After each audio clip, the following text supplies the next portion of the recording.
5 seconds. Somebody swallowed hard. What the heck was that? Flounder ass. Somebody's That's Jose's blowfish built ass. somebody's Oh, nervous. Oh, we're starting. oh, People, people, people. Of course, this is the People's Debates. I am your host, and tonight we are talking football, playoff football. It is what the seven. It was 7:50 p.m. Central Time, Wednesday, January 14th, and yes, my good friends, we are live. and we are also here. Thanks to the courtesy of Milton, we are also on the Puro Picture Sports channel on tonight, guys. So please do enjoy this back and forth between the Patriots and the Texans fandom. It's gonna be a long ass week. Puro pinche nasty. It's a simulcast week then. Hell yeah. It's like the Manning cast almost. It's Texas versus the Patriot fans. That's what it is. The Joe, Texans- right now, you're against us. All right. You're the ops as well. Okay. So let's just make it. I'm fair. like, technically, I don't want to put my cards on the table, so y'all know who I'm rooting for this week. Okay. Yeah. We'll get there. We got wild card weekend that just transpired. Of course, we have some news that most likely Joe is going to deliver us. And of course, the divisional playoff matchups we're going to discuss, have a hopefully a productive dialogue, and you already know it. We are definitely going to have some debates going on. But make sure if you're here right now, one, thank you so much. Like, subscribe to whichever channel you're on, and what other channel you're on, go to the opposite channel and subscribe, please. Please. Tell a friend, to tell a friend, to tell a friend, to tell a friend. Please. Like Joe said. Yes. Of course, we got the Sports Mailman in the building. We got YT Cody in the building, and Mr. Not Exit 7, the host and creator of the Puro Pinche Sports channel, Jose Garza, is in the building. Garza. Yeah. Y'all want my full legal name, or y'all think ICE is gonna get me if I say it? Yeah, they're gonna I'm get like, you. I'll they're report you, mainly too. somewhere else up north, so I don't think they'll Cody's come gonna down report you, so don't do it, dude. Don't do it. I'll say it full name now. Come get me, bitch. I'm like, can you say Walmart? You'll be okay. Stay away from Walmart.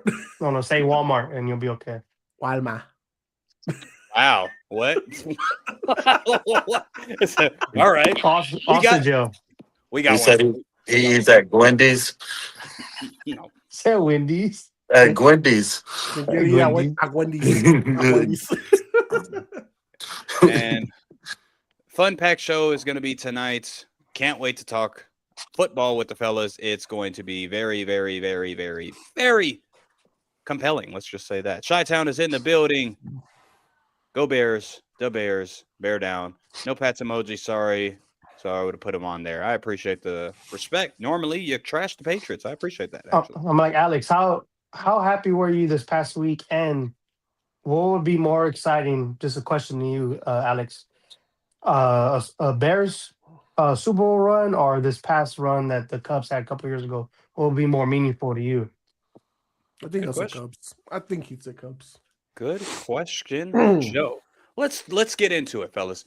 So before we talk about wild card and everything football, Joe, sportsman, do you have any news by chance? I do, man. We had some breaking news Tuesday. Mr. Rooney and Mike Tomlin had a conversation, and Mike Tomlin informed him that he's going to step down as Steelers head coach. So this means if anybody wants Mike Tomlin to be their head coach, they're going to have to trade for him because he still has 2 more years on his contract. So it's going to be interesting to see what he does moving forward. If he just ends up hanging out on the beach, fully retires, goes to be an analyst, or goes up to the booth somewhere. It's going to be interesting with Mike Tomlin. I'm like, 19 years head coach for the legendary Steelers, never losing season. It's going to be interesting moving forward where the Steelers go with this now. To add on to what Joe just said about his contract still having 2 years on it, it doesn't mean that in 2 years he'll be a free agent coach. His contract's frozen. So it could be 4 or 5 years from now, the Steelers will still own the rights to Mike Tomlin It's basically what happened with Sean Payton, guys. Right. Yeah, straight from. Most recent guy who got traded for a first round. When Sean Payton was traded, it was a first rounder, correct? It's gonna happen again. Mike Tomlin definitely. They're not gonna let him go for nothing less than a first rounder, I would assume, depending He's on. done. Yeah, it's gonna be interesting to see. I'm like almost 20 plus years. Cubs hands down from what Alex said. Almost 20 plus years coaching, with the Steelers as head coach. Maybe because this was out of left field for me. I thought if anything they would have like mutually parted ways. So for him to step down was more interesting to me. I'm not too surprised, but what about you guys? I'm not too surprised about this move after the loss, especially the way they lost. Shout out to the Texans, but that was embarrassing. Loser leaves town. I said it. Mike Tomlin was on the way out no matter what. It's just a 1 week delayed. Look at Steve Bisciotti, the owner of the Baltimore Ravens. A reporter asked him, had Luke made the kick, how long would Harbaugh be here? 1 more week. That was his answer. 1 more week. Basically the same thing with Luke. With Tomlin. 1 more week. He had one of the most interesting press conferences ever because I never knew how the owner looked and everything. I'm like, they need to have him out more, but I know he wants to be low profile and stuff. It's crazy. They asked him about like how would it feel to be Mike Tomlin come to the Ravens and stuff like that. That was funny, like how he answered like, John can go over there to Pittsburgh and it'll be interesting. That would be wild. I hope that doesn't happen. That's just ugly. No, it's not. What else you got, dude? So moving forward, man. So when I was looking this up, it was interesting to see Kevin Patullo. They say he's not fired, but he's still with the Eagles organization somehow. It's interesting how this all went about.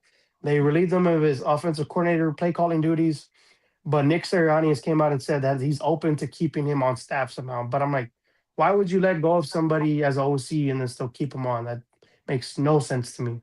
It kind of does for me. I don't know how you guys feel, but just because he's not a good play caller doesn't mean he's not a good coach. Because he was obviously with the organization for a while, and they did well while he was there, not being the OC. So keeping him there and hiring a better OC sounds like it'll do justice for the offense, in my opinion. It sounds like it's going to be controversial when he has opinion and the OC says, shut up. That's what I'm saying. Like you had almost the second highest power in the organization coaching wise because he was also the associated head coach. So it's interesting to see, like, does he still have that associated head coach plaque on his name now? Just not the OC. So that's what's interesting moving forward. I'm like,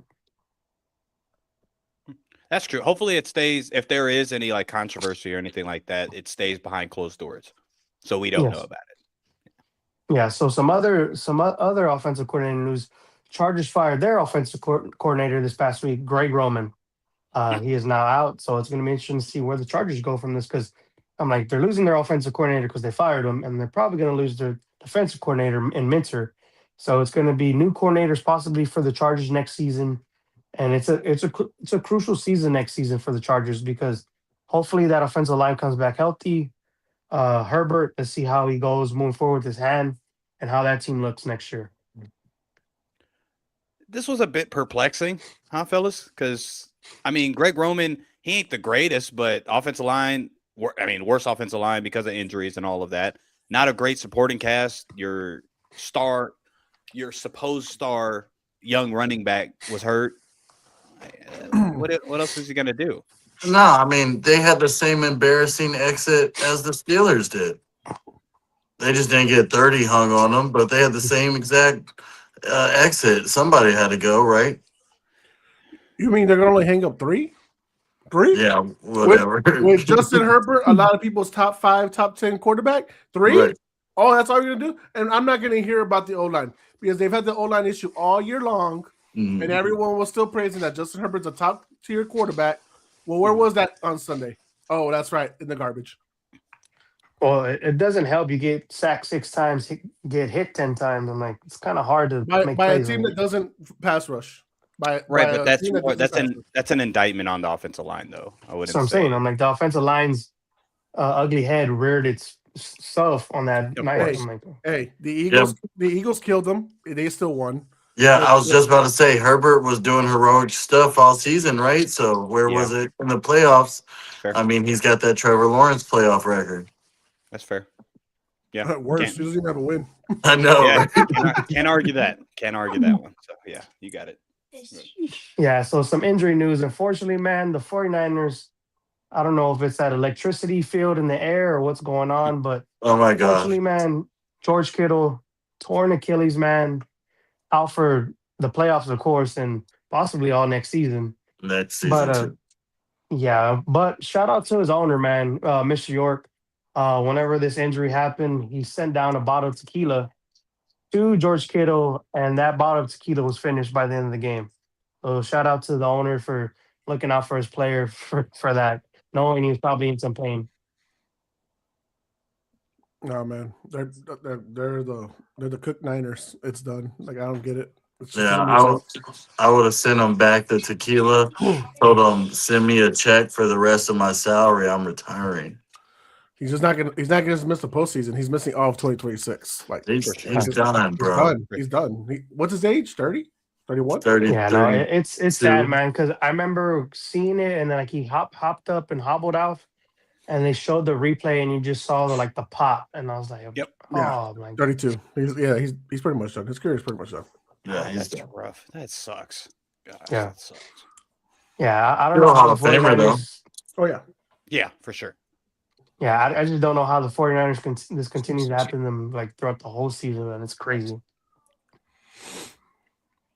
It is what it is, man. It's football. It just happens. Yeah, but I'm like, that's why when we talked about it earlier in the season, I'm like, who is the strength and conditioning coach and stuff for the 49ers? Yeah. I want that Needs job.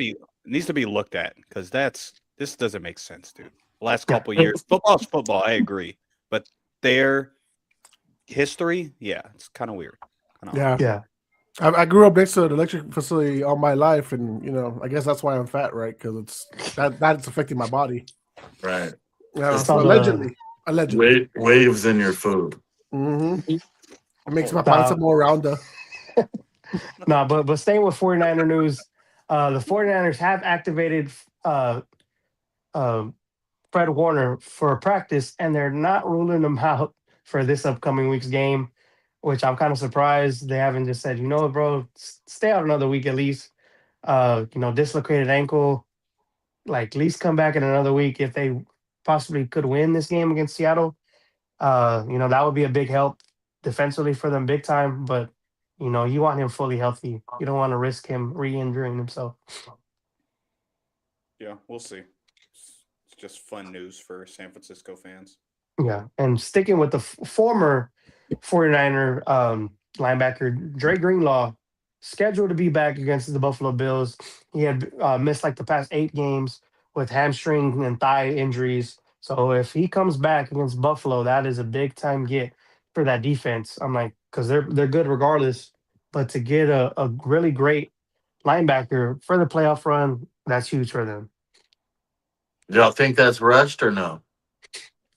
I'm like, no, he's been out, so I don't think he's rushed. Only they know. I mean, it's a guy who's also had a former Achilles tear, right, in Super Bowl. Mhm. So, I mean, anything with him kind of feels rushed, to be honest with you. But we'll see. Mm-hmm. So, sticking with some coaching news, John Harbaugh had one of his first meetings with the New York Giants, and Jackson Dart was in the interview.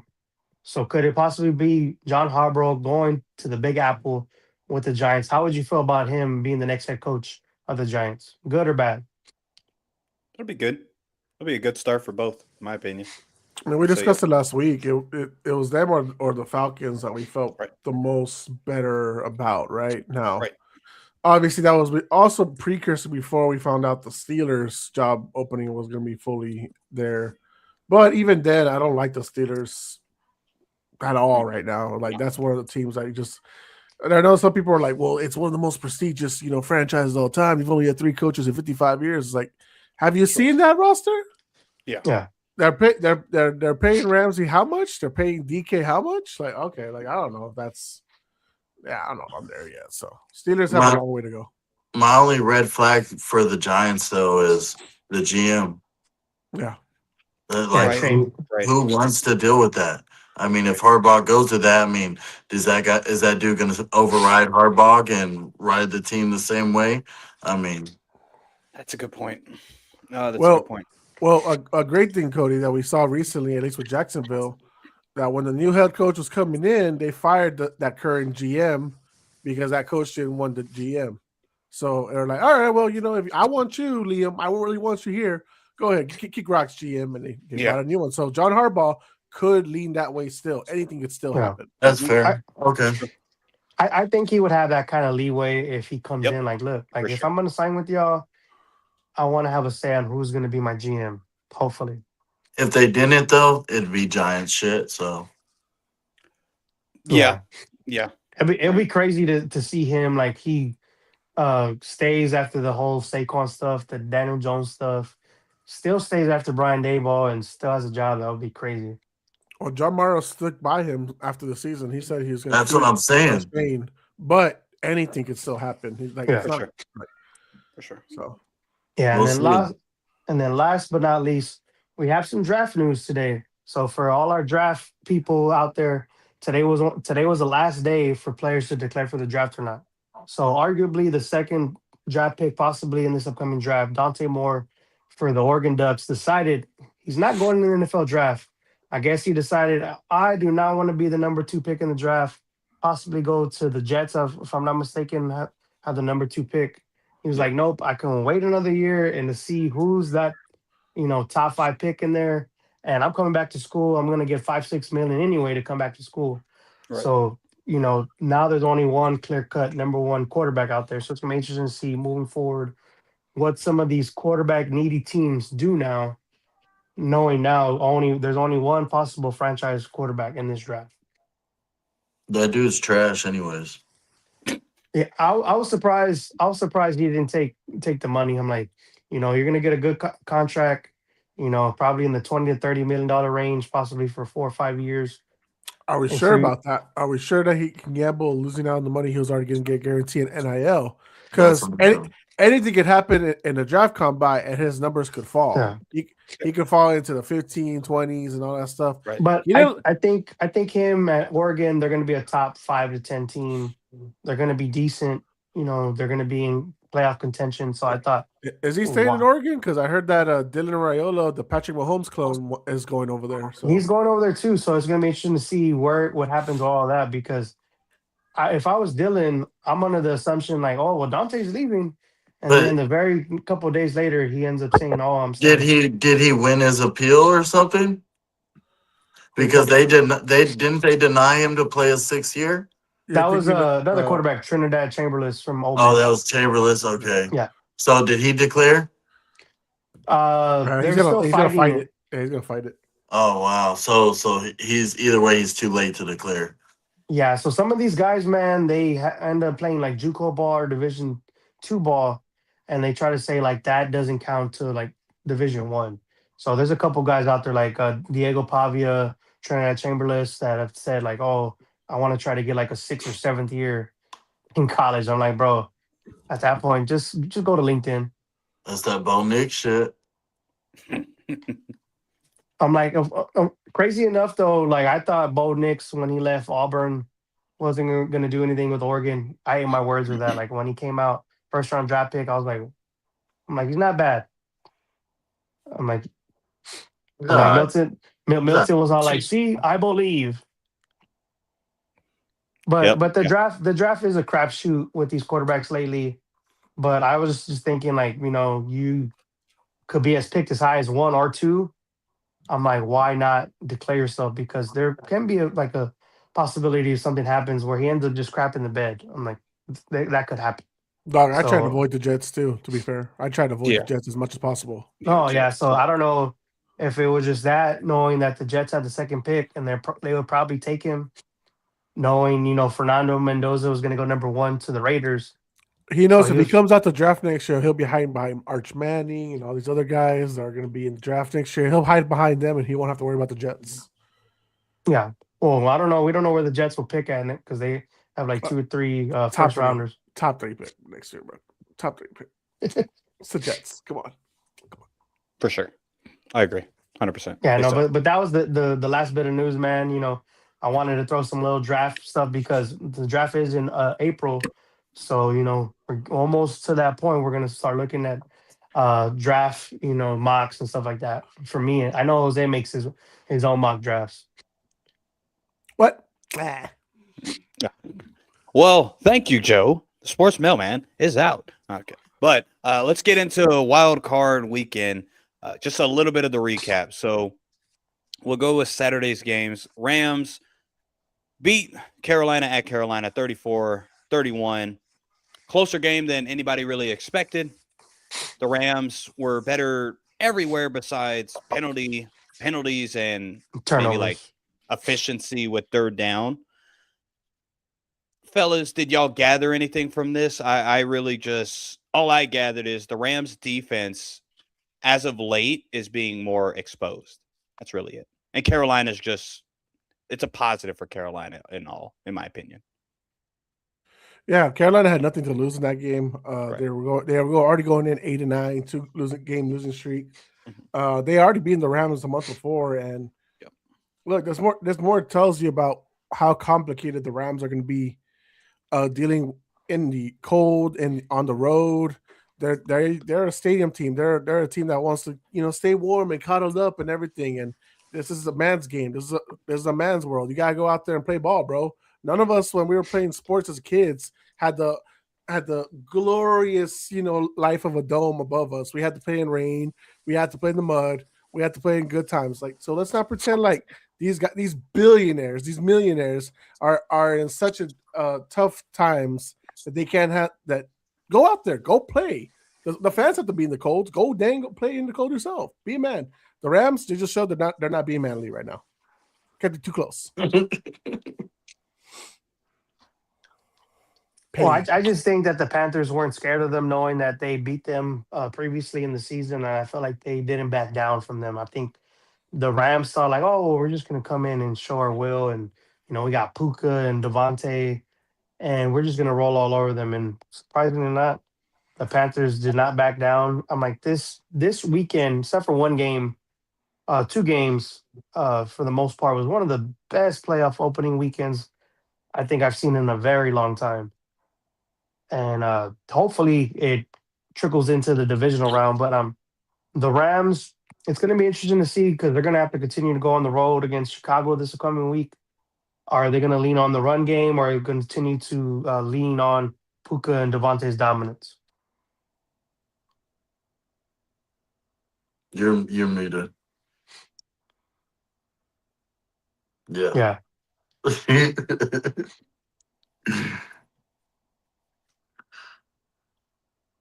Yeah, unfortunately, Milton is having some technical difficulties. But next game up, man, the thriller in the Midway, Chicago stunned the Green Bay Packers 31-27.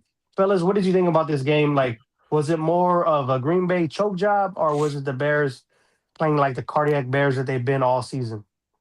It is definitely a choke job. It was definitely they were rolling it. They were running the game how they wanted to in the first half, and then for whatever reason, they just got stagnant. They didn't care about playing no more. They got complacent. They didn't want to play defense. They didn't want to play offense.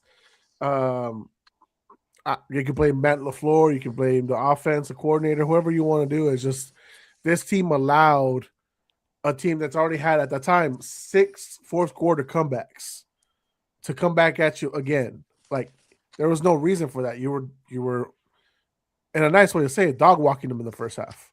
Yeah. You were making them feared. You were making all Chicago quiet. Shh, no crowd, no sound in the crowd. It was very quiet. But the second you let Caleb and everyone moving forward, oh, you brought the house back up again and shut them down. Yeah. Can y'all And hear then, me now? yeah, we're here, Milton. How do y'all feel about Ben Johnson's hatred towards Green Bay? Like, he's over there in the locker room after the game, like F the Packers and stuff like that. And then after the game, you could see him with Matt LaFleur, like not being like how other coaches are, like handshake and hug and stuff like that. They're Who hugs in the rivals. playoffs? Who hugs in Who the cares? playoffs? They're rivals. Good. Who cares? Green Bay fans that are upset, They loved when Aaron Rodgers was saying, I own the Bears." That was fine. Get over it, dude. Mhm. Shut up. The head coaches shook hands. All they got to do is shake hands. That's it. All the other shit is for the birds. Yeah. Who hugs? Well, they're like I don't see it. I don't see coaches, but hey man, good job. I love you. Mm. I've seen it and happen before where the like game, they kind of. I've seen before the game. Yes, they'll Yeah. embrace, but after the game, one team just lost. Normally, they're not Yeah. really huggy. Yeah. No one out there is big brothering the other coach. Okay, no one's like, hey man, good job next time. All right, maybe next time you'll do better or stuff like that. Okay, Right. okay. Right. Ain't no one So doing with that. this loss, let me ask y'all this: Is LaFleur on the hot seat next season? Because No, he is up no. for he is up for a contract extension. They are talking about giving him a contract extension. There was Yeah. early rumors of that him getting let go. No. So where do you think this is moving forward for next season with Green Bay? I want to know who those rumors came from again Yes, because that was all please. bullshit. Yeah. This doesn't make sense. Why would you get rid of one of the better young offensive coaches out there? He's still freaking young. Like, No, what are he we is. doing? Like, oh, because Jordan Love's not maximizing. Hello, Jordan Love's a fraud. He's not a top 10 guy. What are we talking about? Yeah. LaFleur, if anything, is bringing out the best out of Love, and it's not the greatest. Yeah, let's please be honest. Other than Andy Reid, I believe he's the most winningest coach since he took over at Green Bay. And he's done it with Jordan Love. He had the best latter years of Aaron Rodgers' career. Let's be honest there as well. And he's gonna get Malik Willis paid. So he made Aaron Rodgers the MVP again. He's bring the Packers back to the playoffs. Yeah, you gotta chill. Yeah, please. That would be hilarious, though. Green Bay would not do that. No. And Green Bay fans that want that, yeah, that's a problem with you. Said, Joe, or Milton, about the fans crying about it. The fact that there's actually Packer fans that are signing petitions hoping that Ben Johnson actually apologizes for that shit. Shut the fuck up. Just shut. Are you petitions? I'm like, you are not men. Are you pansies? That doesn't make no damn sense. Like, yeah, come on now. They don't identify as men. That's why. That was a non-binary joke. All right, good. But moving on to the Sunday games, man, the early slate, the Bills and the Jaguars. Josh Allen finally wins a road playoff game, 27-24. Fortunately, Trevor Lawrence throws a pick on the final drive in the fourth quarter to seal this game. What did y'all think about this game? Do you think Buffalo can continue this, or do you think it's a one and done for them? Floor's open if y'all want. I got mixed opinions. It could be either way, to be honest with you. Like, cool, like what he did in Jacksonville was great. He became the guy again because James Cook got shut down. No one else really, was balling. Mm-hmm. So he became Josh Allen. Like, we expect him like he needs to be. He's an MVP. He's got the most wins currently right now of any playoff wins. I mean, playoff wins as any quarterback out there right now that's playing. So he better be leading the charge because if not, we're going to shit on him when he loses. Yeah. And if he loses, more likely. So we'll see. Honestly, all this pressure now that they won puts it all on Denver. Now you gotta defend home. Now you gotta show that you are not a faulty 14-3 team. Yep. You gotta go out there and win. You can't be one and done. It's crazy. It's crazy how a year changes everything because I remember last season the Buffalo Bills. I think they were the 2-seed or 3-seed. I can't remember off the top of my head. And Buffalo was coming in, and everybody was all like, "Buffalo has nothing to lose." Denver, Buffalo. Denver has nothing to lose last season. And then unfortunately they crapped the bed. Now this year it's switched. It's crazy how much a year can change everything, and the outlook on your season. So, but see, I would disagree though. I feel like Josh Allen that'll be the reason he loses the moment he lets up and thinks that the pressure's not on him. The pressure's still on you, buddy. You're the best You're the best quarterback in the playoff by 3 times over. You have no reason to not take this opportunity. So I feel like Denver is still not under as much pressure as Josh Allen is.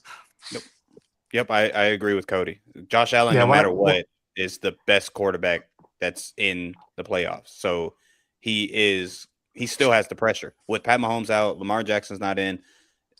Everyone is expecting Josh Allen to win. Otherwise, there's going to be so much scrutiny when it comes to Josh Allen's name. Even though if you look at his playoff stats, he's clearly one of the best playoff quarterbacks that's in the league. So yeah, but get if he back, lets off the gas at all he's this not. week, right? Yeah, I hope not. But if he thinks, oh, that win, I can let up pressure a little bit. Oh man, he's getting blown out. Yeah. Well, yeah, if he does that, but I doubt it.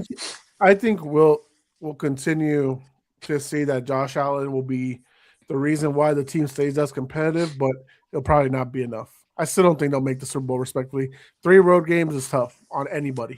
Anybody. It'll be historic if he does. But back to this game, Jacksonville.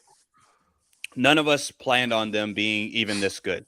This was all really they were playing with house money. Cody said it in the chat like earlier this week. He posed the question: is it just a win-win, or if you get this far, you have to win? No matter what, it's a lose because you lost. But they still over-exceeded expectations. They still have a very good, talented roster, both sides of the ball. The only thing that's going to they really just got what Buffalo did to Denver last year, to a lesser extent, of course. They got out-coached. The coach, it's a first-year head coach. It is what it is. Yeah. Liam Cohen stopped running the ball when they were highly efficient in running the ball. Yeah. And Buffalo defensive scheme made Trevor Lawrence do Trevor Lawrence stuff. The last interception, I'll give him credit. That wasn't, it's a tip ball. I'm not giving Trevor Lawrence that. But Tre'Davious White. Yeah. Shout out to that lady. But also shout out to Tre'Davious White. He made 2 crucial plays in that game. 100%. And so Jacksonville, they have nothing to hold their heads on. Trevor Lawrence is the only question mark yet.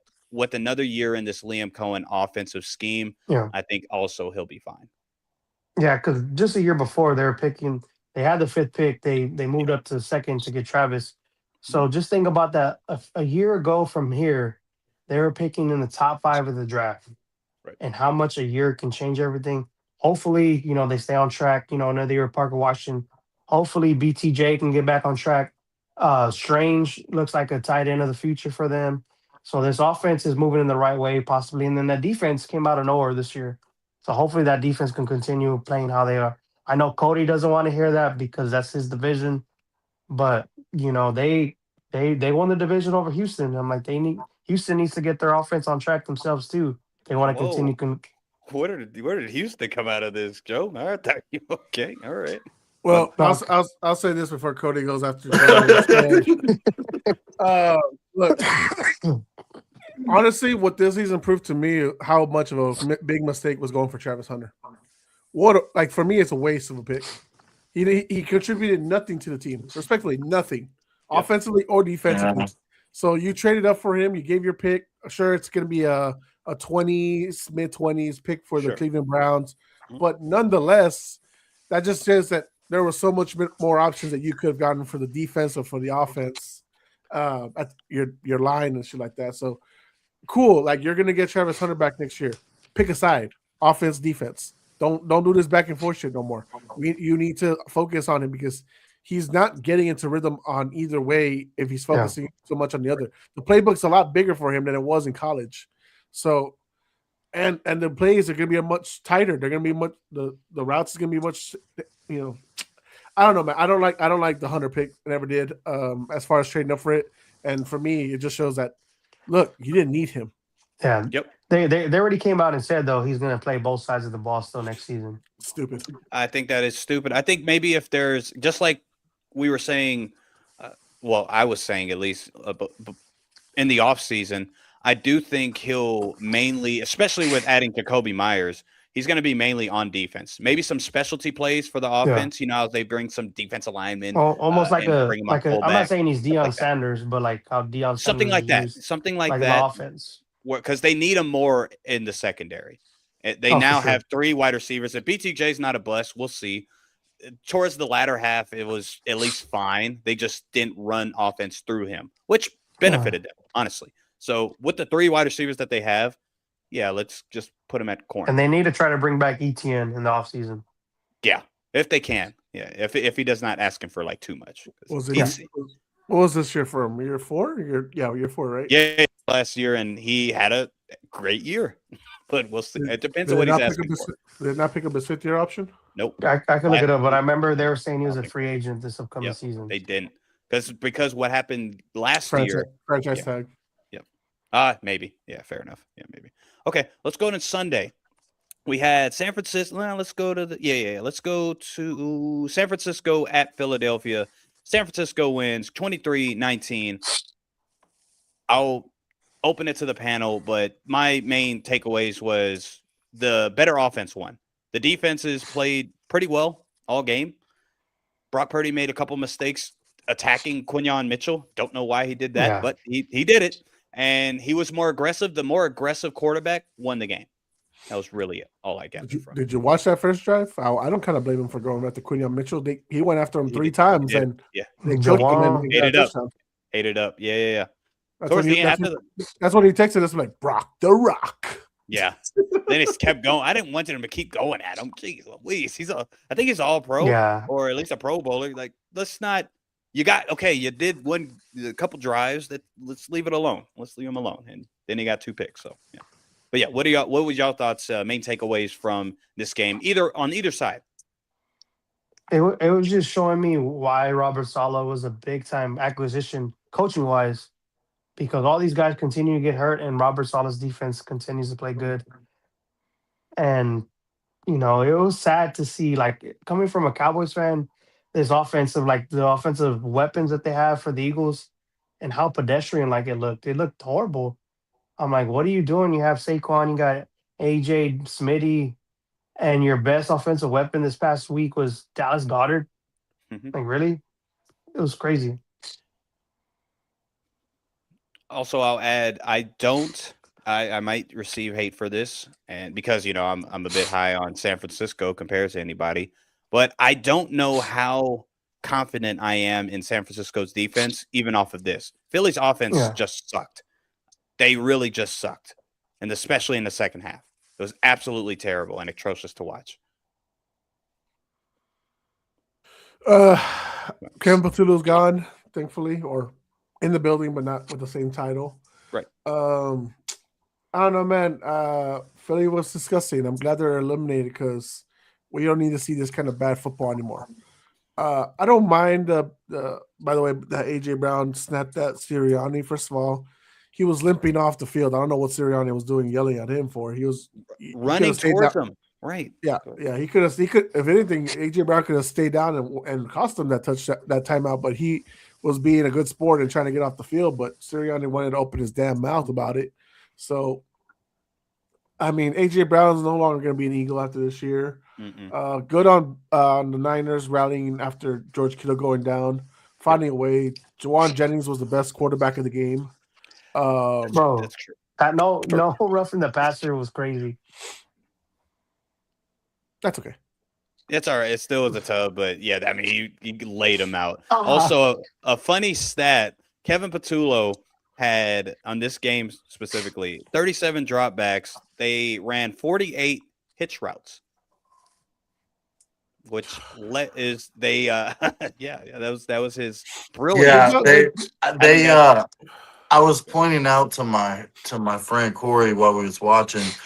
About 98% of their snaps, they lined up in the exact same formation, the exact same setup, everything. Running back to the right, back, single back. I was just like, wow, we're just doing this over and over and over. There's no switch, no flow. But overall, both teams look like complete ass.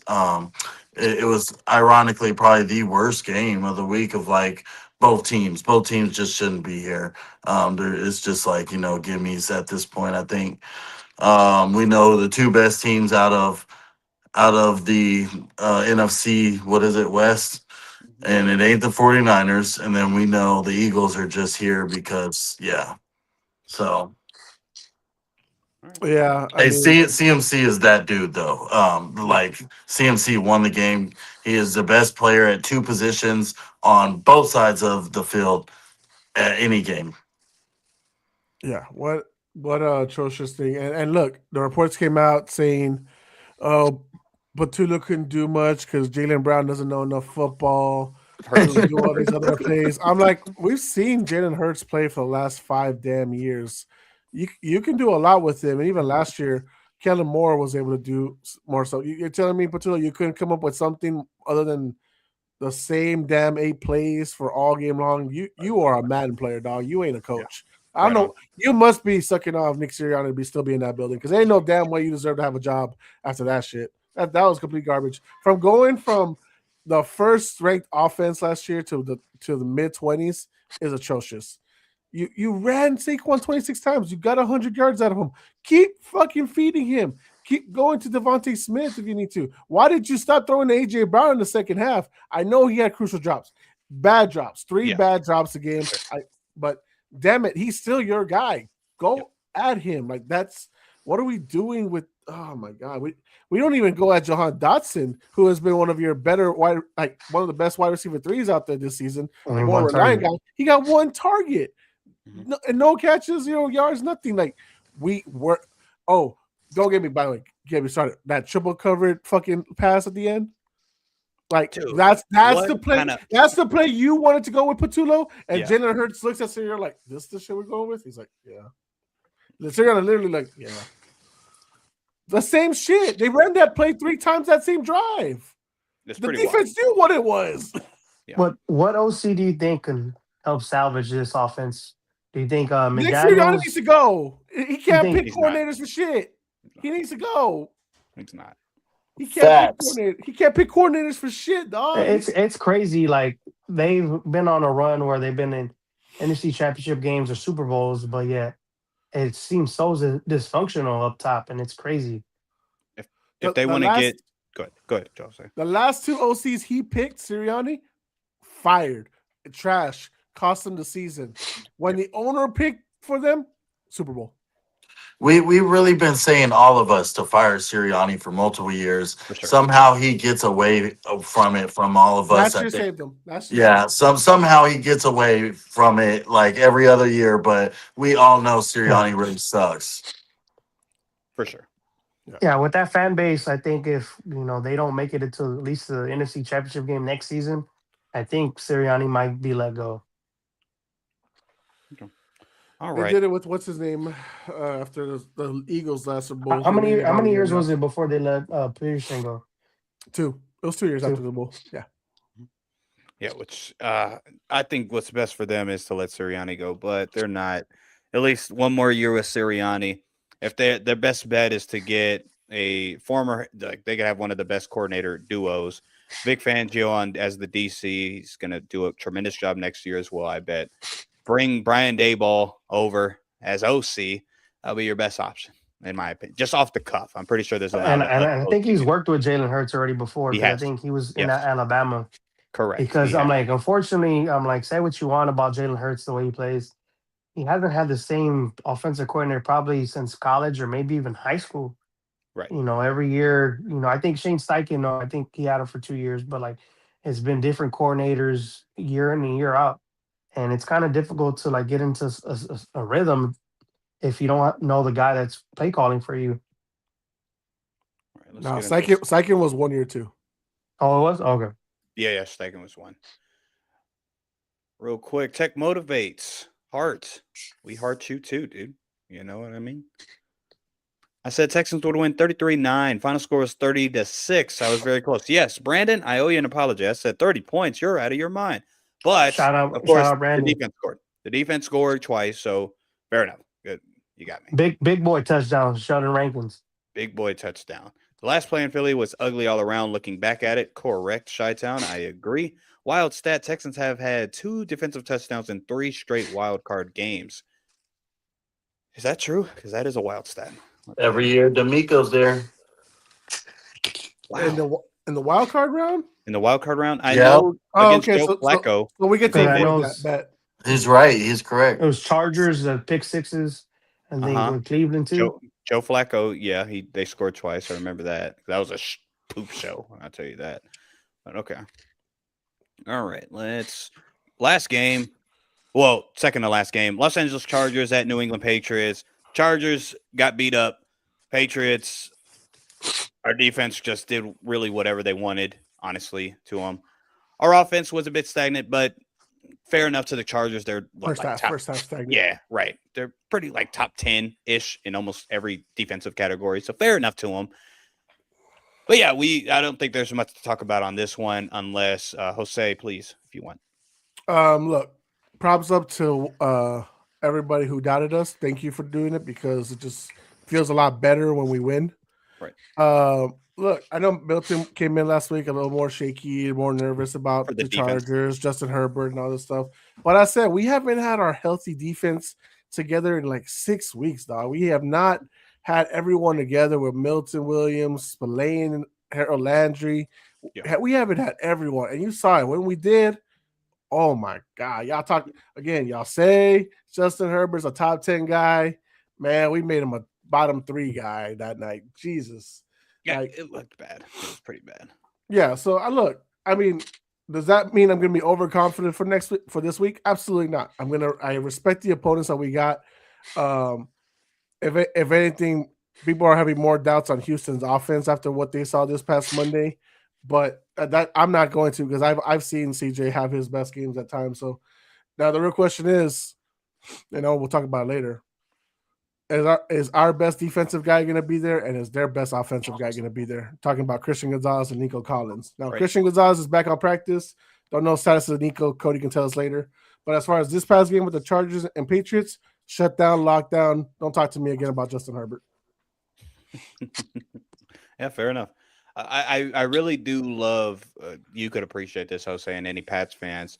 Chasson and when Harold Landry are both on the field together, the pass rush just looks better overall. There's different packages that they put out there, and it just looks more well-rounded at that point. But yeah, I agree as far as on your main takeaways. That's it. Now let's get to Houston at Pittsburgh. Another blowout. Well, wait, Houston. I want to ask y'all this real quick. Go ahead. How worried are you about your offensive line? Because y'all gave him 5 sacks. Yep. Now knowing Houston, it's a much different monster. Mm-hmm. How worried are y'all about y'all's offensive line giving the 5 sacks against the Chargers? They'll give up 7 or 8 probably. Yep. Yep. And are you worried about their? And then are you worried about their offense because the way your defense have played, I would have thought y'all would have put up at least more than 16 points. Cody, you signed the conversation early, so we can just talk now. No, I was trying to wait. I was trying to, but we can go now. Like, I'm not worried about Texans offense, honestly. No. So I'm saying about the New England offense. Oh, New England offense, dude. Our offense is better than the Aaron Rodgers fucking slow ass. That dude tried to run and fucking broke a hip. That's pretty bad. So it is definitely better than Aaron Rodgers' offense. So the thing is that we're gonna be adjusting throughout the whole game, and that's what's gonna happen. They will get Drake early on. I'm not gonna lie. Like, yeah, they'll get him early. And I'll be honest with you, Cody. I wish this was a late night game because I want it to be colder for y'all. I wish it was late night. Let's break it down in reality, right? Y'all got 1 touchdown against the Chargers. Should have gotten 2, but he threw one. That ain't gonna fly. That is not gonna fly this Sunday. You're gonna have to do more than that. You're gonna need about 3 of them, and that's gonna be rough. We're getting 20. CJ Stroud is not having that many turnovers again. I don't care if it was CJ Stroud or another player. You're not gonna repeat that kind of performance. The likelihood of that happening again is very low. We got our run game going. Woody Marks. Are you shitting me? Andy's toy? He needs to write Andy on the bottom of his cleat. My boy Woody is cooking. No, are you crazy? Don't y'all have the 4th worst run defense? No, we don't. Yeah, yeah. We're gonna be cooking. You're digging yourself.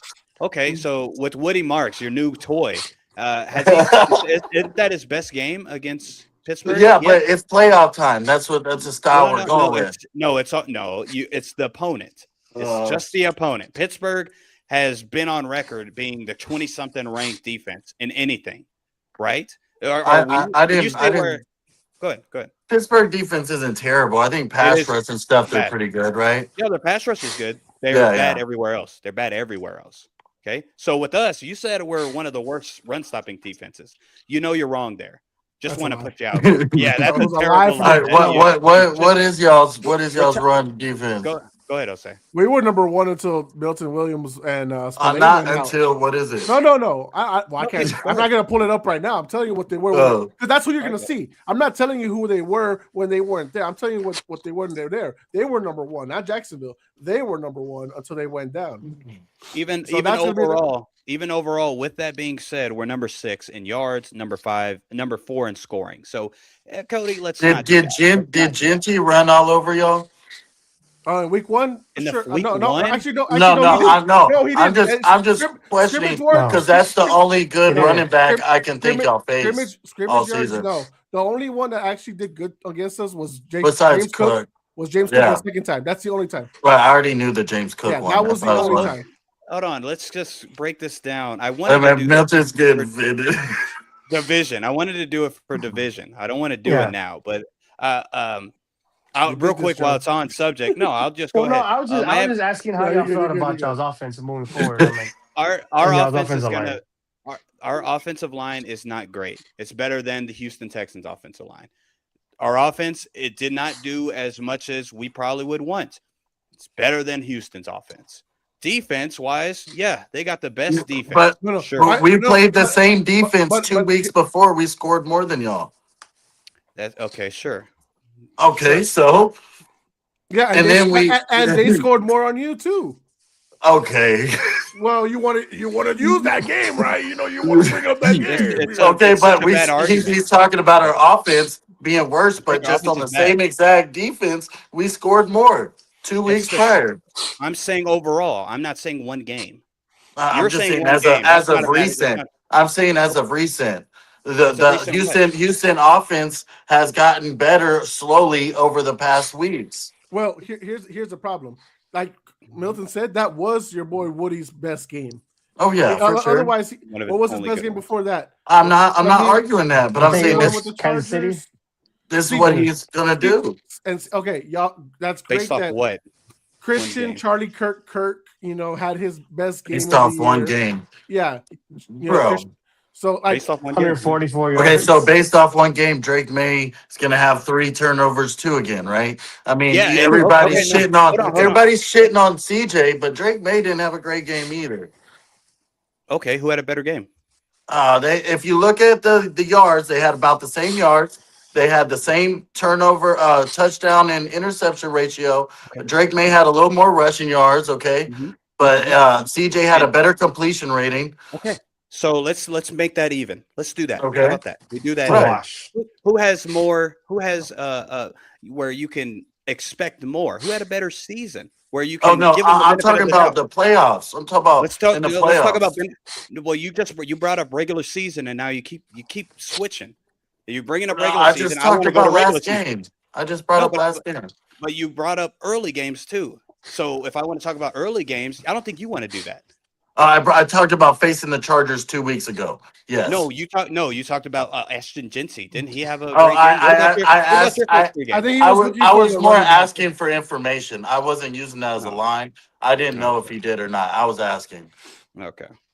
Well, let's wait and get to the divisional game, and then we can start debating and see who makes the better points there. All right. So after that, let's talk about. Do y'all want to do the revisional team rankings? I think we should do that before the divisional prediction debate. Yeah, we can do that. All right, let's do that.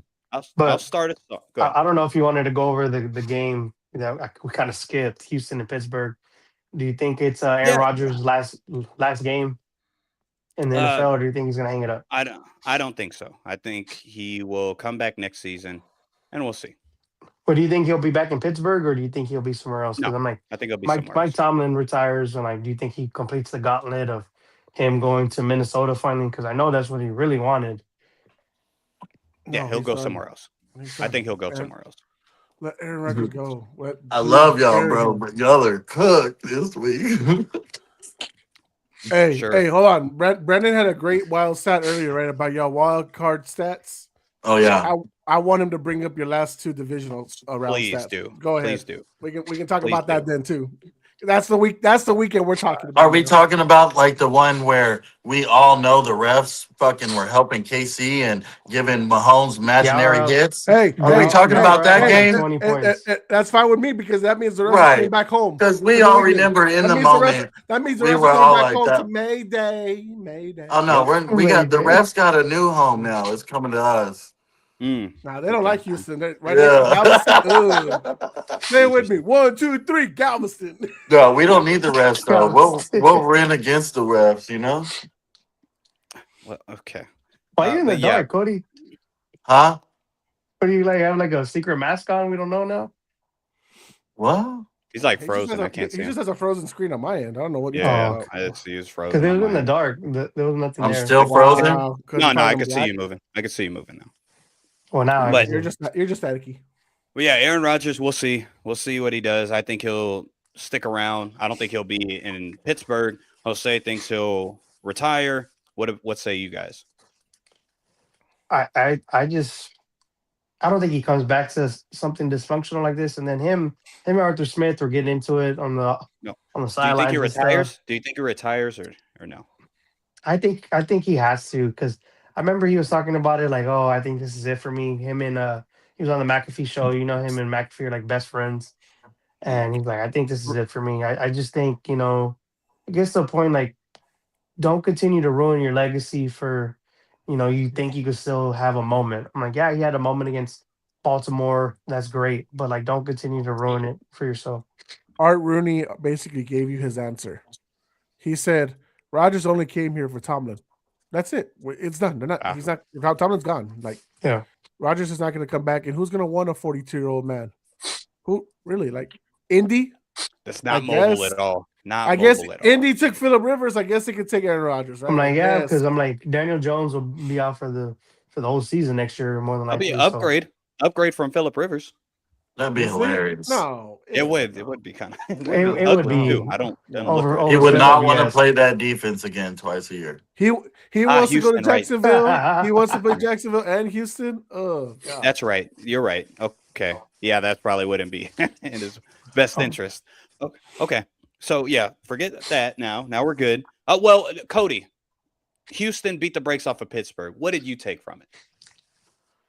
I know this is going to happen. Y'all are just going to see this on stage. Like, this Houston defense is just going to do this to every single team. I don't care if it's Drake May. I don't care if it's Aaron Rodgers. I don't care if it's Matthew Stafford. This defense, you're just not going to beat. So the defense is going to win us a game. Y'all can laugh at the offense, make fun. CJ can be nervous, whatever the fuck that was, whatever had him shaking in his boots, playing. Yeah. I don't know. That just didn't look like even no one's doubting your defense, Cody. No one's ever like no. But he's asked what I took away from the game, so it just reassured me, since we've been beating playoff teams, whatever, on this win streak, that this defense is just gonna win us games, and just how it's gonna go. But the offense does have to show up in order for make further runs. I don't think you can just ride the defense. I would say so. It logically makes you want to say yes. The offense has to show up, but bro, the offense doesn't. Did you not watch the game? The offense definitely didn't show up. So, I want to say that, but bro, this is like some 2000 Ravens shit. I don't know. You could take fucking, what was his name, Dilfer, right? You could take a Dilfer, or they could take Stroud out and put what's his name in, Davis, and Davis Mills, yeah.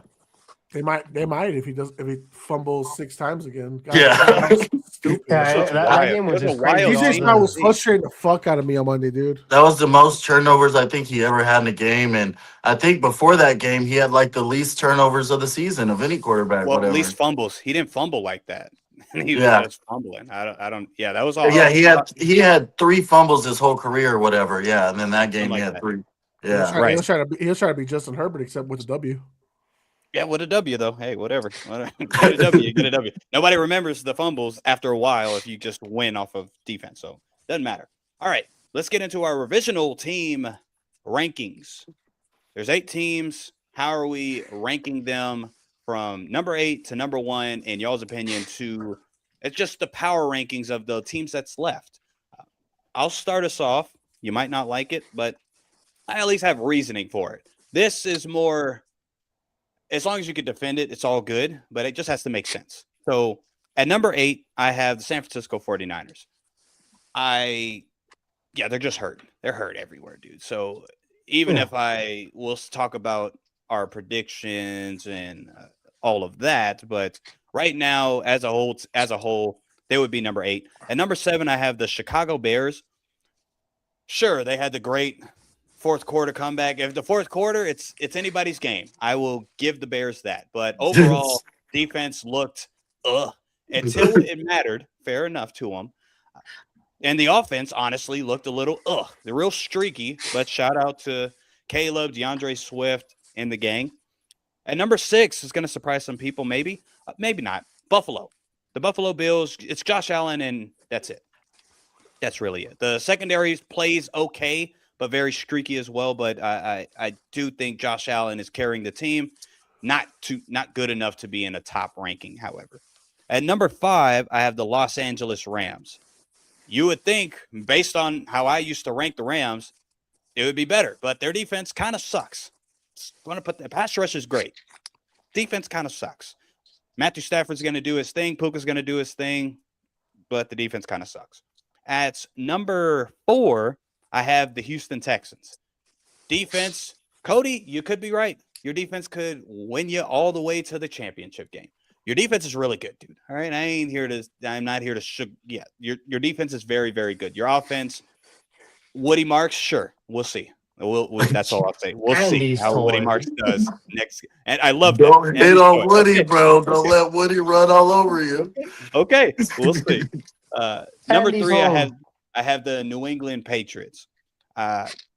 A bit above Houston, just because I think we're gonna beat them. And no, I'm just kidding. I think we're just better. That's all. Overall, I'm just. So now you don't think you're gonna win? Nah. Well, I'm not saying. number 2, we got Denver. Just because they're on a bye, are they the second best team? Maybe, maybe not. We'll see against Buffalo. We'll see on my predictions. And number 1, of course, Seattle. They're on one of the, including Houston, but they're on one of the best winning streaks. The teams that they've even lost to in the regular season, never more than 7 points. Yeah. They're top 7 in offense and defense. Yeah. I'm going to Seattle's number 1. Joe, Cody, Jose. Go ahead. Alrighty. At number 8, I got the San Francisco 49ers. At number 7, I have the Chicago Bears. At number 6, I have the Buffalo Bills. At number 5, I have the Houston Texans. At number 4, I have the Los Angeles Rams. Number 3, I have the New England Patriots. Number 2, I have the Denver Broncos. And then number 1, I have the Seattle Seahawks. Okay. At number 8, I got the 49ers. At number 7, I got the Chicago Bears.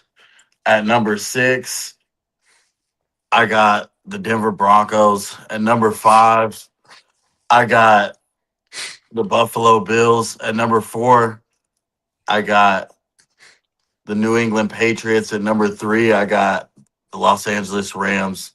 Number 2, I got the Seattle Seahawks. And number 1, I got the Houston Texans. Yep. How we not see that one coming, guys? Surprise. Not surprised, muff. I was gonna say that too. Normally I get praised for being consistent here. No. It's the typical Codyism. Consistently wrong? Okay. But that's Right actually not true. Not proven that. Ding ding, school's in. Round 1. So my Puro 8 postseason rankings right now, I got the Chicago Bears at number 8. I have the San Francisco 49ers at 7. I do have the Broncos at 6. I have the Texans at 5. I have the Rams at 4. I have the Bills at 3, the Patriots at 2, and the Seattle Seahawks at 1. All right. Real quick, Jose, while we kind of digest everybody's list, can you go over some comments that seem like relevant or whatever? All right, let's see. I think we can go up to. It's going to bring up earlier conversation, but let's sure why not. Texans have sent a lot of people into the unemployed retire pool this year. Thank you, Brandon. If the O-line can bully the Steelers D-line, then they can bully a lot of people. I don't know that the D-line for the Steelers is not the same as past years, and TJ Watt is becoming a shell of himself almost. Chicago has been built like this for years. It's hard to get that chip like that. And he's talking about the defense, defensive mindset and everything like that. So. Yeah, bro, but come on, your offense was always worse than this offense, at least. I know this offense is bad, but fuck, Jay Cutler and shit. They've never had an offense this exciting. I remember the years that they were really good. Their offense was horrible. Was so bad with Rex Grossman. So for their offense to be like this, it's exciting to watch them. I'm like, when I was watching the game this past week, I was like, I didn't want to turn it off whenever they got down big, and I'm like, I don't know why. I feel like the Bears are somehow going to make this into a game. They might lose, but I think they're going to compete. And sure enough, they ended up staying in the game and winning the game. Yep. Chicago's never been a 20-something ranked defense and a top 15-ish offense. So no. Disagree. Brandon says the Houston defense got so pissed off that they outscored both offenses. And Alex wants to remind that only 3 teams in the last 25 years got the chip with a defensive lead team or led team. So, and of course, he is talking about 2015 Broncos, 2013 Seahawks, and the 2000 Ravens. What about some of those Pats teams? What about the 01? I wouldn't say defensive led. What about the Bucks team? Isn't that Bucks team like 01? Because Cody, when you're talking about so when he's saying defensive led, you can't have a top offense at all. Of course not. That's what he means by defensive led. The defense, because I can still feel like a team can be defensive led and still have a top offense. You know what I'm saying? Okay. Like Seahawks, they're defensive led, but they have a good top offense. The Legion of Boom. We can talk. Let's break down the 3 of them. Okay, so the 2000 Ravens had Trent Dilfer and Shannon Sharp as their main offensive guys. That wasn't a top 10. What about the Bucks team? The Bucks team 2 and 01 or something like that, right? 2? Oh yeah. And Legion of Boom, who was actually now John Gruden's. Yeah, no, that was a weird year. 2002 was a weird year, wasn't it? You would say, but I mean, even Legion of Boom. Go ahead. Okay, sorry. Yeah, but I was actually going to go to Legion of Boom next. Russell Wilson wasn't some Russell Wilson yet. It was Beast Mode and the Legion of Boom. That's it. Yeah, but they still had a top 15 offense. Okay, if you want to say top 15, cool. But when we're talking top offenses, we're talking about top 10, top 8-ish. Top 15 is fine. Totally fine. Totally fine. When you look at the Patriots, when we were on our whole little dynasty, our offense was always ranked top 5 in everything. Passing was always top 5.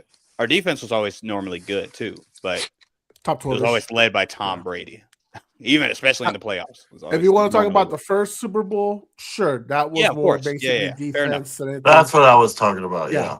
But everything else afterwards, it was. The first 3 Super Bowls, it was more defense than offense, but it was a lot closer in the second and third Super Bowls than it was the first one. Yeah. Okay. Any more comments, or are you good? We got a Bills fan in the house. He says, "Go Bills!" And his tariff long boy in seasons. My tariff did that. Long bong. What is your final score for Bills and Broncos? Yes, very interested. My boy said he's excited to see Josh Allen lose another AFC championship. He does respond with, I hope you beat the Texans so Josh can rip your heart out in the AFC championship." Bro, how embarrassing would it be? It's because he don't want them Texans. How embarrassing would it be if y'all's team went back to New England and then lost and you still can't win another chip? Oh, wait, you never won one. Bro, y'all both can't be there. I'm sorry. Sorry. I can't wait to break down the division because without even just the beef thing, it's great matchups in the AFC. Brady's losses caused by a defensive or offensive team.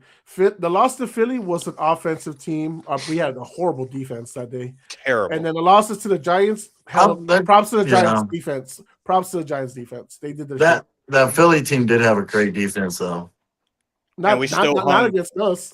Not against BDN. us. We still beat the break. Oh but no, I was talking about the one they beat y'all. My bad. BDN. I'm That's what I saying mean. the That's one why. way beat Oh. us, we scored 35, 38 points. Oh well, but the regular season they had a top defense, didn't they? Right. Yeah. Again, Yeah, but yeah. that's what the whole thing. Like our defense was bad in the Who regular told, season. who told Belichick to bench fucking Malcolm Butler that game? That was That's the a whole nother. stupidest decision. Bill sucks. Bill Belichick. Malcolm Mal, Butler, Mal, yeah. Malcolm still he still hasn't come out and said what the fuck he did wrong to get benched. It did not make no sense. They need to do There a had to 30 be for a 30 for that. contract. There had to be a contract signed or something because that An NDA? needs to be talked about. Yeah, there has to be something talked about because that's crazy. All right, let's talk Nah. about our list real quick. Let's not touch on it too much because it is a little flunk. Like, it's definitely subjective. I just kind of want to get your reasoning. I think we all Go have ahead. Seahawks at 1, though, right? Yeah. There's not no Cody. except Cody. Cody, of course, got but text. runner up. He got him runner up though, so that's all right. With You're hanging 31 on the Broncos from Denver, bro. Bring it a little closer. You barely beat Jacksonville. Dang, Bring it a lot closer. Bring it a lot closer, bro. What makes you think fair. that? Be fair. But all right, let's go. What makes you think that? All right, but Cody, your list what's your base off of your list? Mine was more like who after watching Wild Card Week and reassessing, I basically had to drop Denver. I lost a lot of faith in Bo Nix and Denver. The more I thought about it, the more I went back and looked at some of their ending of the season. Just the offense, I questioned Denver a lot more. So that's why I dropped them down. But everything else is mostly pretty consistent from the previous weeks. Okay. But even though they had the bye, the number 1 seed, you don't give them no leeway. Nah, I think that shit's gonna hurt them. Yeah, he's basing it off of what he saw wild card, and then of course he's looking at the past Denver. So fair enough to you, Jose. What do you base your list off of? Because Buffalo's pretty freaking high, dude. Yeah, I know. I put Buffalo at 3, right? Oh no, yeah. Division rivals. How dare you? Just want to know. Just want to know. Says the man who voted for Josh Allen to win MVP last year. Shame. I'm kidding. No, look. The reason I have the Bills high is because I do gotta respect what Josh Allen went out there to do. At the end of the day, it does show that he's still the best quarterback in this conference in the AFC. And we gotta go through him, even if he's on the road the whole way to get to the Super Bowl. That's the only way. Like, no, Broncos, Patriots, we all gotta go through them. Gotta give them props. Now, the reason they're still below the Patriots in the rankings, well, they showed it again. Secondary is suspect as hell, and that run game can't be efficient enough against a top defense. So that's going to be the worrisome against Buffalo. 3 is still nice and considered thanks to what Josh Allen did. I'm surprised you're not asking why I don't agree with y'all putting the Niners last, and I put the Bears instead. I totally get why he did, though. That's a tough, though. Okay. Yeah, Chicago. I guess I'm surprised I'm the only one. I guess I'm surprised I'm the only one who put Chicago last. I just gave 49ers the 8th spot just simply for the George Kittle injury and then the other injuries that they suffered during that game too. It's just, bro, it's like the walking wounded over there. And then me and Cody agree with Broncos at 6. Like, here at the end of the day, like, I agree with Cody because, at least with Drake, he got his playoff D card, gone. Like, he won, he got his job done, we're moving up. Bo Nix has yet to do that. Right. Bo Nix could easily pull Lamar and go and start 0-2. So, so Broncos and Bo being a fourth quarter team, I don't know how much I could trust that. That's why I put the Bears also at last because, again, they're a fourth quarter team. So, yeah, Broncos gotta win to earn that respect a little more. They can't just be at 2 just because of what they did in regular season. Right. If they stop Josh Allen's run this year and this week, that'll be big. I'll definitely consider them up there with Seattle. Sure. But not with us. Well, Cody, they'll be top 4 if they win. Yeah. They you know what I'm saying? But as far as like how legit I give them versus Seattle.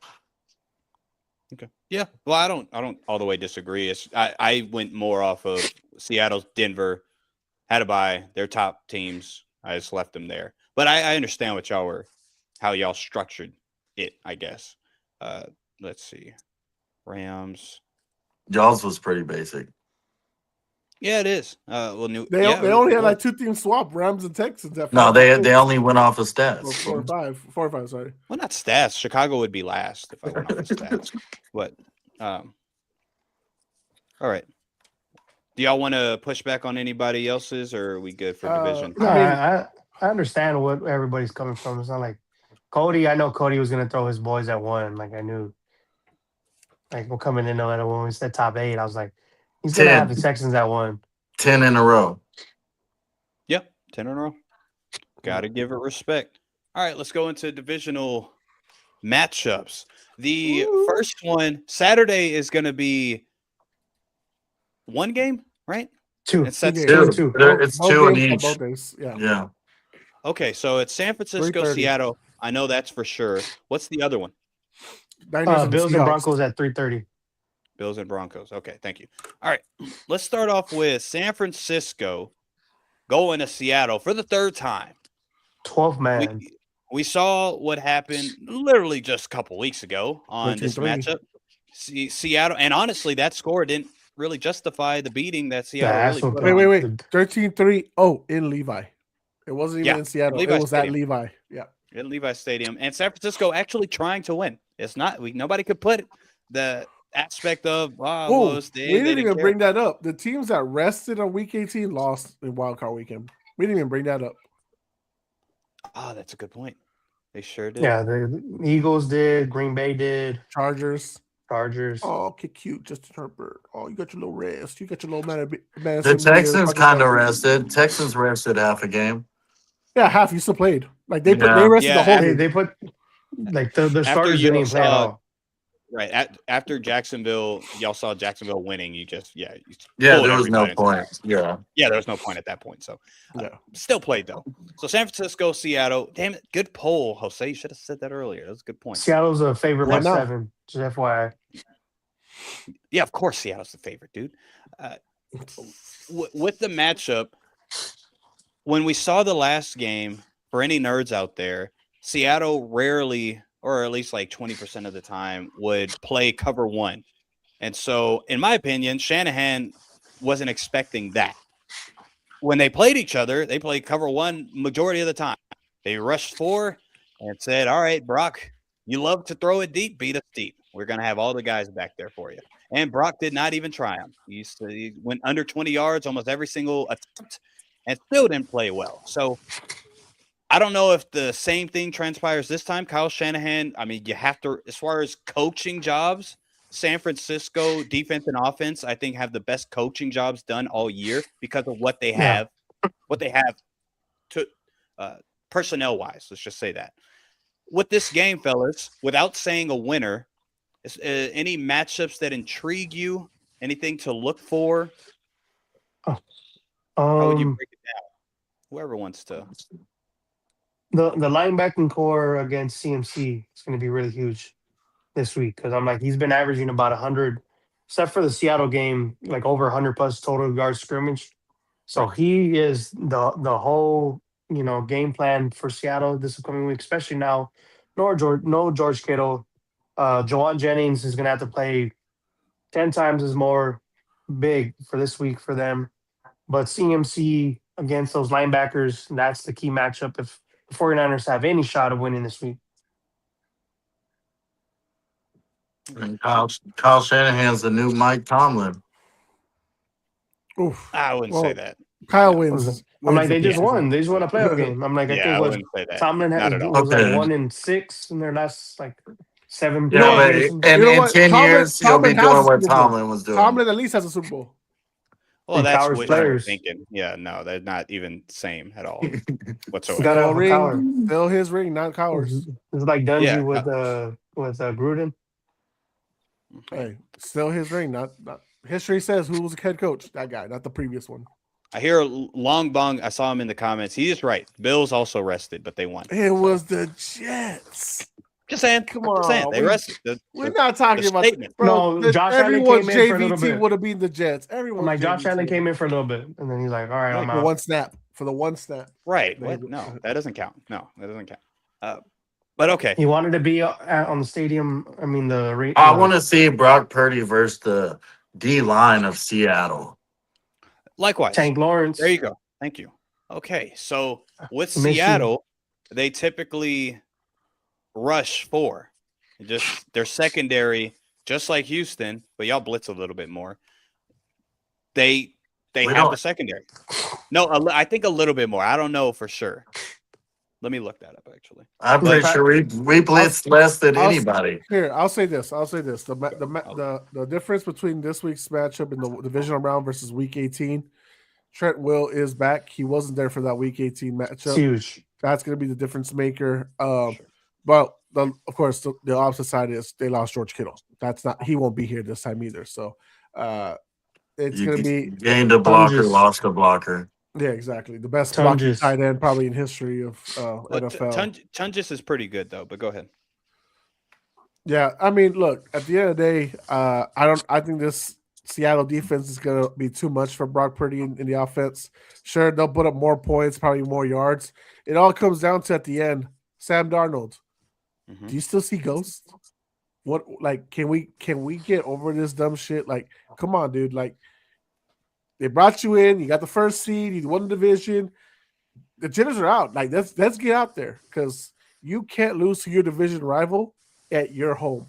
You literally just did that to them to win the division title. You can't let them send you home while at home. Like, you just can't. Like, so this is gonna all be Sam Darnold versus Ghost and Brock Purdy praying. Brock Purdy praying, really? What It's makes you- crazy. It's crazy when I'm looking at like the home team records, the wild card weekend. They're only 2-4, so the road teams won 4 games. So just think about that. Can that continue to happen? It's wild card weekend too. Yeah. Like some of the road teams had a better record than the home teams. You know what I Yeah, mean? wild Like, card. I don't. But okay, so with San Francisco and Seattle specifically. Oh, also Cody, you're right. Houston blitzes 18.9%, Seattle 19.3, barely. But you're right. It's fair enough. Houston is the least Better. blitzing team, right? Nah, Cincinnati. Cincinnati. Rams. Well, they Cincinnati don't and even have a defense, so they don't count. All right, the every Rams. play's a How about blitz. that? The Rams and the Eagles. The Rams and the Eagles are above y'all. Yep. But with Seattle, I agree with the whole Sam Darnold aspect of it. Brock Purdy is gonna do Brock Purdy. Brock Purdy now has become not conservative. He's becoming Brock Rock. Rock. He's gonna say, all right, well, I'm gonna other than when they faced each other last, I'm gonna shoot down 20 plus yards, and that's how we're gonna play. That's exactly how we're gonna play. And of course, dump offs to C-Mac is always available. If something changes from how they played initially. Seattle with Sam Darnold, he has the benefit of playing a dismantled San Francisco defense. Like Saleh could do all he can. He could scheme these guys up, but they don't have the players. D. Winters, their replacement of the linebacker is going to be the one starting. Had a good game against Philly, by the way, but Seattle, if they could get the run game going, that's curtains because that's what happened in the last game. Starter. Yeah, sure. But we'll see. I think Trent Williams being there is a big one. I think whoever becomes more streaky as far as quarterback play, that's who's going to lose the game. If Brock Purdy starts throwing, if he throws 2 picks, I'm fine. As long as he throws 2 touchdowns or runs for a touchdown and throws another one, which Brock Purdy sometimes does, and they win those games. Same thing with Sam Darnold. Well, Sam Darnold's not a rushing threat, but if he starts off bad, he typically doesn't really recover as well. So I think it's a simple answer, but I think it's going to be between the quarterbacks. What quarterback can outplay the other as far as efficiency and I'd say even more riskability. But what say you guys other than that? Anything y'all want to add before I tend to agree with you. It's whoever goes out there and fucking remembers that they're the man for the team. The Right. ball's out. Last time they played, Brock Purdy couldn't pass over 130 yards, and Sam Darnold didn't even reach 200. And they weren't. It wasn't their game. It was obviously the running backs and stuff like that. So honestly, what to me it tells me is that Seattle's defense will have to carry more of the load like they've had like the last couple of weeks. If you notice the last 8 games for Seattle, Sam Darnold only has 8 passing touchdowns. That's not good. 10 picks. So if that's the Sam Darnold we're gonna get this weekend, then the defense is gonna have to load up even more to take care of Brock Purdy, and it's gonna have a tougher time with Trent Williams back on the field. CMC will probably be the MVP of the game regardless, they win or lose. Fair enough. Now, let's do our pick'ems. San Francisco, Seattle. I will go first. I have San Francisco with the upset, beating Seattle. And I think, yeah, I'm not that confident, just like last week. I wasn't that confident, but I got a feeling about Brock, man. Brock and Kyle. They're gonna make it happen. And Sam Darnold's gonna have a terrible game. That's my opinion. All right, for my pick, I'm actually rolling with the San Francisco 49ers. I think Brock Purdy and C-Mac get it done against a tough man. And Sam Darnold turns back into the pumpkin yet again in the playoffs. All right, I got the Seattle Seahawks winning 28-13. Damn. I feel like even though they don't have a defense as good as Houston, I feel like their defense is going to play a role as Houston defense will, and will have to win them the game. I think San Francisco sucks so bad that that's all Seattle's going to have to do is just shut them down.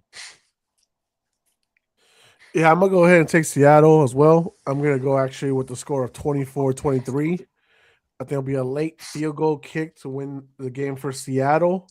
It's gonna be a real chilly, cold game. I do think Brock has a stronger arm, but at the end of the day, I do think that that team has gone through too much injuries to win out in the 12. Okay. All right. Well, we're split. Exactly split. Huh. So, Cody, you think Sam Darnold's just going to ball out, or you think they're going to run all over San Francisco? How are they going to score that many points? Yeah, defensive touchdowns. Really? Yeah, Okay. something like that. I mean, Brock Purdy, they scored, 3 points the last game? I don't see him getting much more. Maybe a touchdown more, What not about their 2 left more. tackle? They're all pro left tackle? Okay, they lost their left tackle, but they lost their best receiver. I mean, they gained their left tackle, but lost their best receiver. That's I mean, not their you best. could, well, shit. I mean, it is to me. I don't know about, maybe not for you, but to me, Kittle is their best receiver on the team still. Isn't C-Mac the best receiver? Okay, Said that. yeah. Okay, that's fair. That's fair. Right. All right. So, and Well, I'm talking about person that plays receiving, not running. right, fair, sure. But I would say San Fran, if they can, it's going to be hard. Trent Williams coming back is not doesn't make me feel much more safe. Oh, fair enough. But overall, objectively, that's a big deal. So that you don't have to feel that way, but objectively, it's a big deal. It's the best left tackle in the game. I don't back. like the -7 fucking odds. Who put -7 for them? Respectfully for Seattle, this should not be -7. Take the under. Take the +7, guys. Yeah. If San Fran can duplicate, which is going to be hard, Philly had a good defense, but Seattle's a different monster. With getting another receiver involved, that was Denard Robinson, 8, had a great game against Philly. So if one of the other wide receivers, Ricky Pearsall, come back to life sometime, please, somebody like that, Ton just had a couple of good games as well, then they can mimic it. As far as, since y'all gave a score, I'm going to go with 21-17, San Francisco winning. All right. Joe, for giggles, do you want to give a score? 21-13. All right, cool. A full touchdown. Okay. And you got San Fran winning, right? Yeah. Okie doke. Now, Buffalo going up to Mile High. Denver Broncos. Last time we saw this game, it was a blowout. To be fair, I'll look up the actual stats, but memory serves, Bo Nix didn't have a great game, but it wasn't because of him they lost. He didn't have a terrible game. Their first drive, I think they went right at Buffalo, and I think it was 7-0. That was it. Yes, you're right. Buffalo ended up pulling out the belt and like, look, dude, like we're the Buffalo Bills. Now it's crazy how it's so switched. The whole it's crazy. Well, Buffalo, I think still they're the favorites while they're away. So They which they is opened crazy. up as a favorite. Now Denver is a 1.5 point favorite, Has which any is number one seed been the underdog their divisional round? it's a good question. I no, I don't don't know. think so. That's But a In good past I'm question. like years, they probably. are now Yeah. favorite now 1.5 Y'all telling me when Tennessee was the number one seed, y'all thought they were actually like a team? against They were Just Tennessee. definitely Vegas the wise. favorites, though. Yeah, Vegas wise. Like us, Yeah. sure, but Vegas is the question. Okay, but let's get into the game. So Buffalo goes to Denver. Before I go, because I got a lot of matchups that I'm really interested in seeing, I'll let the panel go ahead and go buck wild. Whoever wants to start, please. I'll just say this: this is the most interesting matchup for me going into this game. Nick Bonito against Dion Dawkins. Whenever they go against each other, Dion has to somehow hold off that beast of Nick Bonito.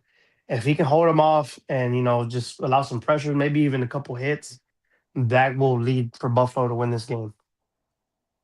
Uh, Ed Oliver returned to practice today after a long absence.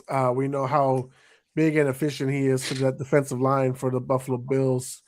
Uh, the Bills, I believe, have two All-Pro offensive linemen, so that's the matchup I'm going to be excited to see. Everyone gave me shit last week for the where I ranked Buffalo's defense. So let's see them prove everyone else and prove me wrong.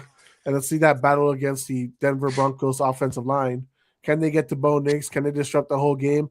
Can they make it real low scoring and tight in Yeah. Denver, high altitude, cold weather? Right. Cody, what you got? Yeah, I'm agree with Jose as far as defensive line of Buffalo needs to get some pressure on Bo Nix for some boneheaded plays, some rookie playoff plays, to get that extra advantage and create some separation. Otherwise, the defense for Denver is going to hold them back a lot. I don't see Buffalo scoring 30 points. So Okay. And let's also talk about a little bit before Milton go on. Go ahead. If Broncos can't establish a run game, Right. because this is one of the things that a lot of people say you can run through Buffalo's defense and shit like that.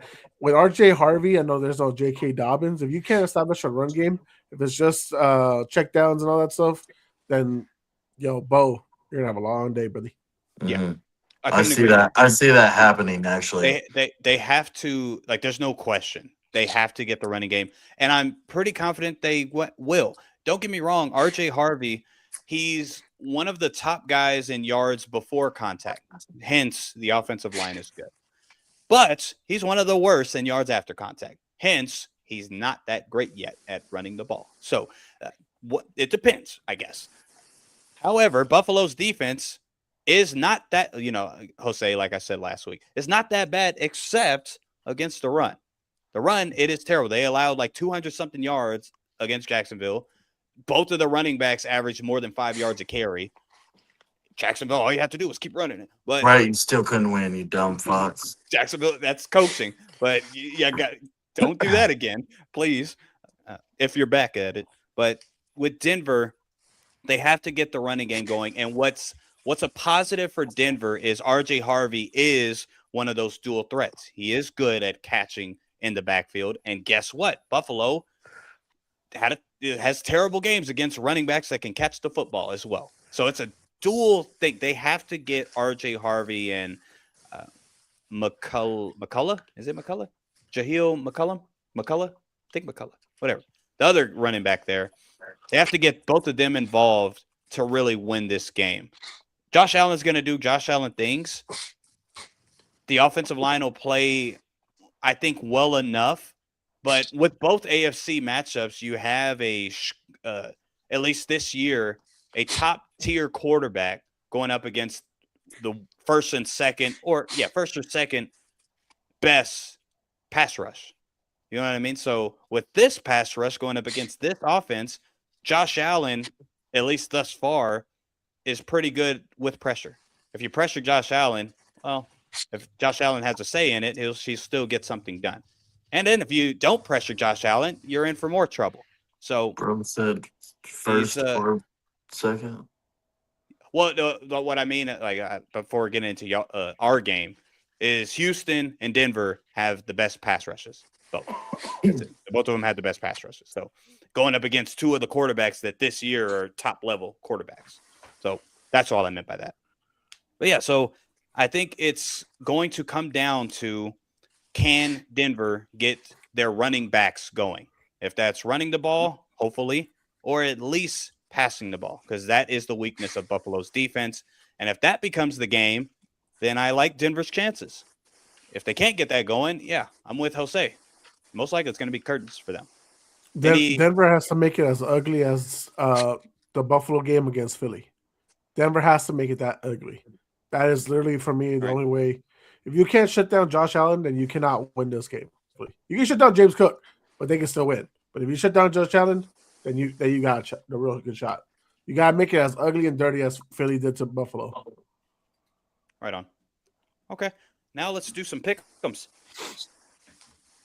This one's gonna be tricky because I'm really not confident in this one. So I'll start us off. I do have Denver beating Buffalo, sending Josh Allen packing. I don't predict Josh Allen necessarily having a bad game. I just feel as if he will start later, and it'll be too late at that point. Sean Payton, it's really up to Sean Payton how he schemes this thing against Buffalo's defense, because they can be had, but you got to get the run game going, which I think they will get going. So that's why I got Denver. Go ahead. So I have the Fighting Josh Allen's 27-18.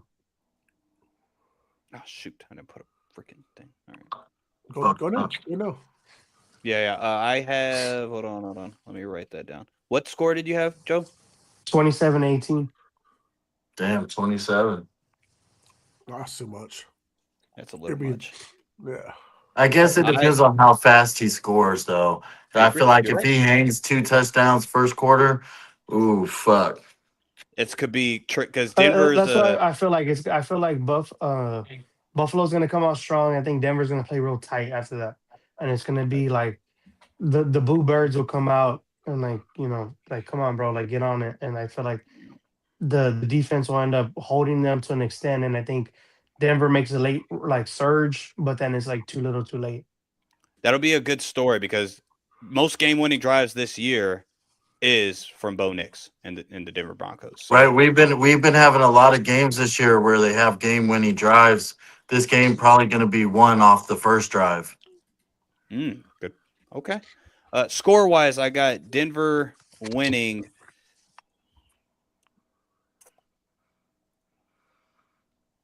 24-20. 24-20. I like that. All right, and I got the Buffalo Bills winning 24-20. Damn it. I will look as great as if you get Ed Oliver back. They did lose Jordan Phillips, of course. Matt Milano has a questionable ankle. Dre Greenlaw might be coming back. We'll see for this game for sure. But give me Denver 20, Buffalo 17. Not gonna lie, Jose, that surprised me. I don't know why, but that's really surprised me. You picking Denver. Oh, because of my rankings and stuff? No. Rankings is rankings, but just the way you've been talking about Denver all year, but you've been talking about Buffalo kind of in a worse sense. I again, winning 3 straight road games is going to be tough. And I'm just going to doubt it, respectfully. It took them 34 fucking years to finally get a road game. Now you're going to ask for 2 in a row? I'm just saying. Yeah, fair enough. Okay. That's going to be a great game, by the way. I really can't wait to that game. Which game is first? Rams? That one. Bills and Bills and Broncos at 3:30, and then Seattle and 49ers at 7. Yep. That wasn't wait. Yeah, what the heck were y'all talking? I'm talking about the Rams. The Rams, Chicago, New England. Houston. Rams on Sunday. Patriots and Texans are first at 2:00. Right, thank you. Okay, let's talk Well, about it. you- You well, want to it's weird. save that for last? We'll save that for last. We'll save that for last. Forget Us? that. We'll save us? Yeah, that's fine. Yeah, we'll save that. You for did it the wrong way with the Saturday games. I thought I didn't know what was going on. Sorry, man. Yeah, I was trying to get it in order. Y'all. You did it. I didn't. Los Angeles Rams going to Chicago. A tale of two different teams, in my opinion. You got the Rams with the vaunted offense, the defense that in the beginning bended but didn't break and all that. Chicago's defense absolutely sucks, but they get a lot of turnovers. And I mean, this last playoff game, they played well when it mattered most. So I got to give Dennis Allen his flowers for that one. And then you got Caleb Williams being a dud until the fourth quarter. So we're going to see something. I think with this matchup, Chicago can't start the way they've been starting. I think that's kind of everybody's opinion, most likely. But that's how they've been starting all year, though. It's kind of crazy. Right. Like, when the majority of these games, they end up starting off real slow, and then that happens where it's like, all right, bro, like, you can't do this, and week in and week out, they continue to do it, and somehow they do win some of these games at the end, but later in the season, you can't continue to do that. Especially against a Rams team. Because, sure, you got away with it from Jordan Love, which, to be fair, he had a great first half. Second half, a lot of that wasn't on him. I'm not a Jordan Love fan at all, but a lot of that wasn't on him. It was the play calling wasn't great, and I think the defense really did step up. With the Rams, you're not going to get, Christian Watson is my best wide receiver, or Matthew Golden randomly just starts playing like an all-pro. All of a sudden, he scores. Right. You got Puka, Devontae Adams, and the gang, and I don't think at all this is legitimately the game you can't start off late. But, fellas, I'll give it to y'all as far as matchups that you're most intrigued with, and if you want to break down anything else, by all means. For me, it's the secondary of the Bears against the wide receiving core of the Rams. I'm like, that's where the game will be won. I'm like, if Puka and Devontae dominate like they usually do dominate, more times than none, the Rams win the game. I'm like, if the secondary gets cooked, I'm like, because they won the turnover. I think they're one of the highest rated, turnover teams in history this season. I think the Bears. The Bears in the secondary with their turnovers, yeah. like gaining turnovers. Yeah. So if they can, get Puka off his mark, Devontae, if they can get them rattled, I'm like, then they'll give this team a shot at winning. But they can't afford to be giving up points easily and then having Caleb playing from behind. Come on, Cody. All right. Out of all the games this week, this is probably the one I feel like has the most lopsided favorite in a way, even though I'm not saying what Vegas ranks them. But as you know, with the whole Sam Darnold questions, we still don't feel super confident necessarily in the Seahawks. And of course, the two AFC games are damn near toss ups. So I feel like this one has the most lopsided victor, at least for favorite. Basically, Stafford and Puka need to do their job. If they do their job, they win, right? I think there's no other explanation really as far as the Rams, detailed message to win. So I'm taking the Rams if they do their job. That's pretty much it. This battle between the Los Angeles Rams and Chicago Bears is going to come down to one thing: weather. Are you going to pussyfoot California teams? Are you gonna go into that cold, complaining about the weather? Are you gonna go with the mindset that you can't win because it's too chilly for your pants? I don't want to hear it. This weather is going to be as low as 6 degrees, 25-mile wind. Like, there's no excuses for this one. You're either the best team in the NFC or you're not. And this is where Chicago has a chance to win because they are a cold, frigid team. They can take it. These guys have been playing there for a lot of them for years.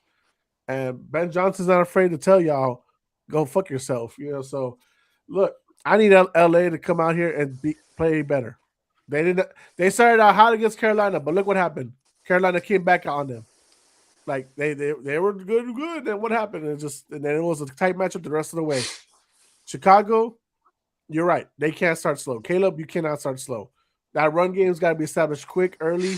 You know that secondary is sus right now for the LA Rams. So we'll talk about the scores and everything right now, but man, this is going to be a lot closer than people think, and I could easily smell an upset.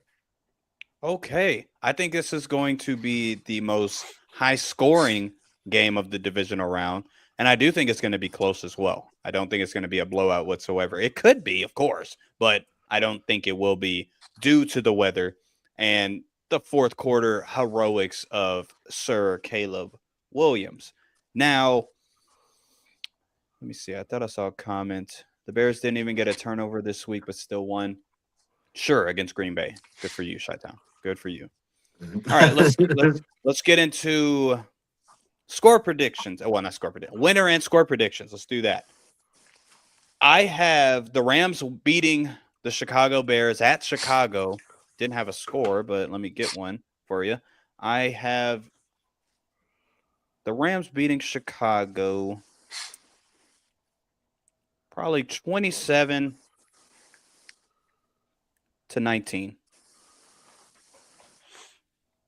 I take it back. 27-23. All right. So I'm gonna have the Los Angeles Rams beating the Chicago Bears 21-17.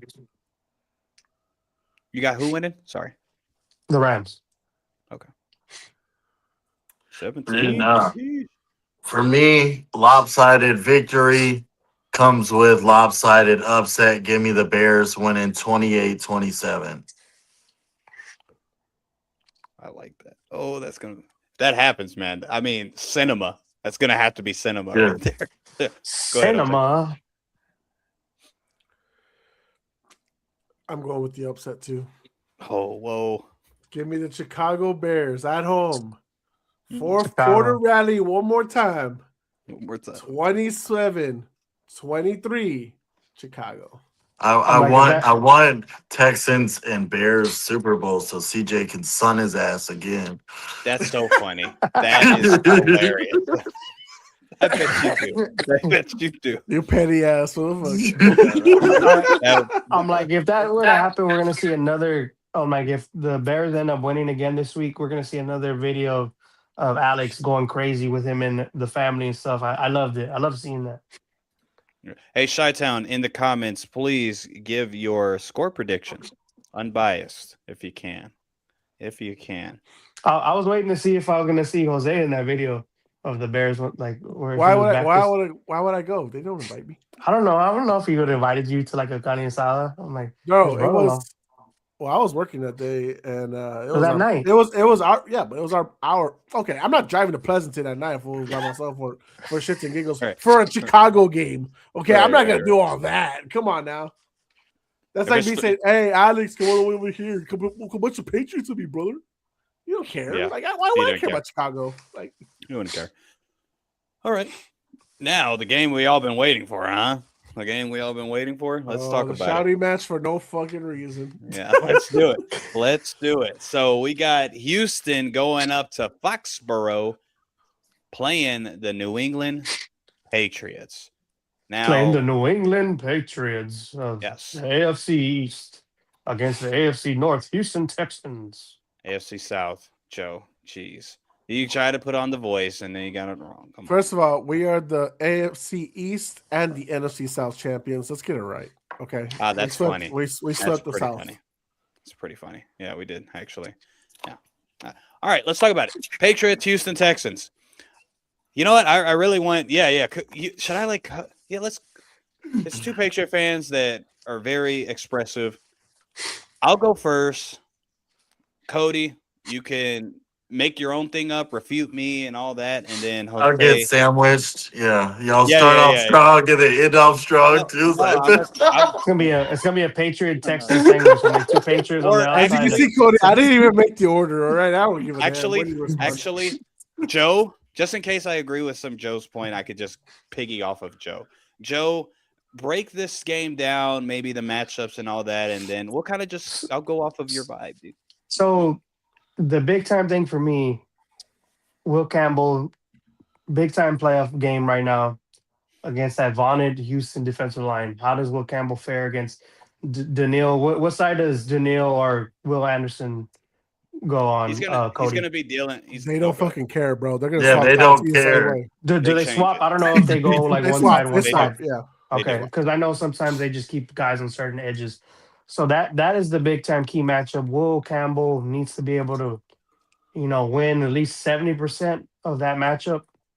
If not, Drake May is gonna be That's on a his big ass. to ask That's for a the big. boy. That's a big ass. No, 70%. Jesus no, Christ. no, no, because at in this point of the season, you need to have your best players playing big time games. And Will Campbell, I know he's a rookie and all, but that's why you draft him this high.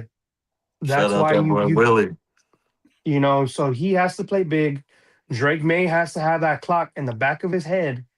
Like, hey, like I cannot hold the ball longer than 3 seconds because one of these dudes is gonna get my ass. So that is the big time key matchup is really Will Campbell and of course that offensive line. But Will Campbell needs to be able to help that blind side of Drake May, big time. All Yeah, right. you're very generous to say we got 3 seconds. Yeah. What? 70% is pretty. Yeah, that's great. That's a Pat fan. Well, That Cody. what I'm saying I is don't think like that's he gonna can't. happen. What I'm saying is like he can't give up more than 2.5 sacks or more from himself. Sure. That's fine. That's fair. Yeah, he better not. That's what I'm saying. It's- 70%. I'm like, if you think about it, with all the 70. That's not. It's not. His win rate isn't going to be Yeah, even there near you go. 30. It has to win. The win rate is what you're talking about, and the win rate. If he gets 70%, whoever's all pro, Oh, Will man, Campbell, that'd take be it. insane. Take it. Will Campbell gets it. Hey, I'll trade you Daniil Hunter for him if he gets Right. 70%. Give us Will. Give us Will, man. All right. He's younger. All right. Let me go real quick. I'll just talk about the matchup that the reason why we're going to go over picks. We already know who at least 3 of us are picking. So the reason why I am favoring the Patriots is because of the certain matchup as far as pressure. There's going to be pressure on both quarterbacks. Let's just say it. All right. I think that's a given. I think that's one thing we could all come to common ground with is there's going to be pressure on both quarterbacks. One, because both of our offensive lines isn't great. One's better than the other. No offense. But also, one pass rush is much better than the other. And that's What Joe's O-line end up ranking at the end of the year? I think ours came out to like 13th or something, or 15th. 13th and what? What are you ranking? Overall, I think that's what I had saw, that we came out to like 15th overall O-line ranking or something. We had stepped it up the probably the last 5-6 weeks. We started giving up less sacks and all that. 13. Yeah, I don't know about that. I'm about to. I was just wondering. I wasn't like challenging. No, I understand. I understand. Or you fucking go off of me. No, Would you get it from I PFF or what? think PFF gave us 11. They gave y'all 27. 27. Damn. No, we weren't that bad. The O-line Y'all were definitely pretty stepped bad. up to this. No, They you could definitely be did a right. lot better this year. You could be right at that. That's why you're not 30th. Yeah, New You know what I'm England saying? was 11. Let me see. No, so y'all are going off of PFF now? Well, that was the first I'm one trying I not saw. to. I went for the first rankings that went up there. Houston Texans at 27. 27 on PFF or what? Yeah. ESPN? Something Hey, called Pro Football Network here. They gave y'all 25. They gave us 11th though. That was pretty good for y'all. 19. PFN gave us 19. They gave y'all 25. So no matter what, let's just call it. No, I wasn't challenging that. I was know, just wondering. Yeah. I know. So no matter what, the quarterbacks are going to be under pressure. So what I went to look at is obviously I watched it. They both played different.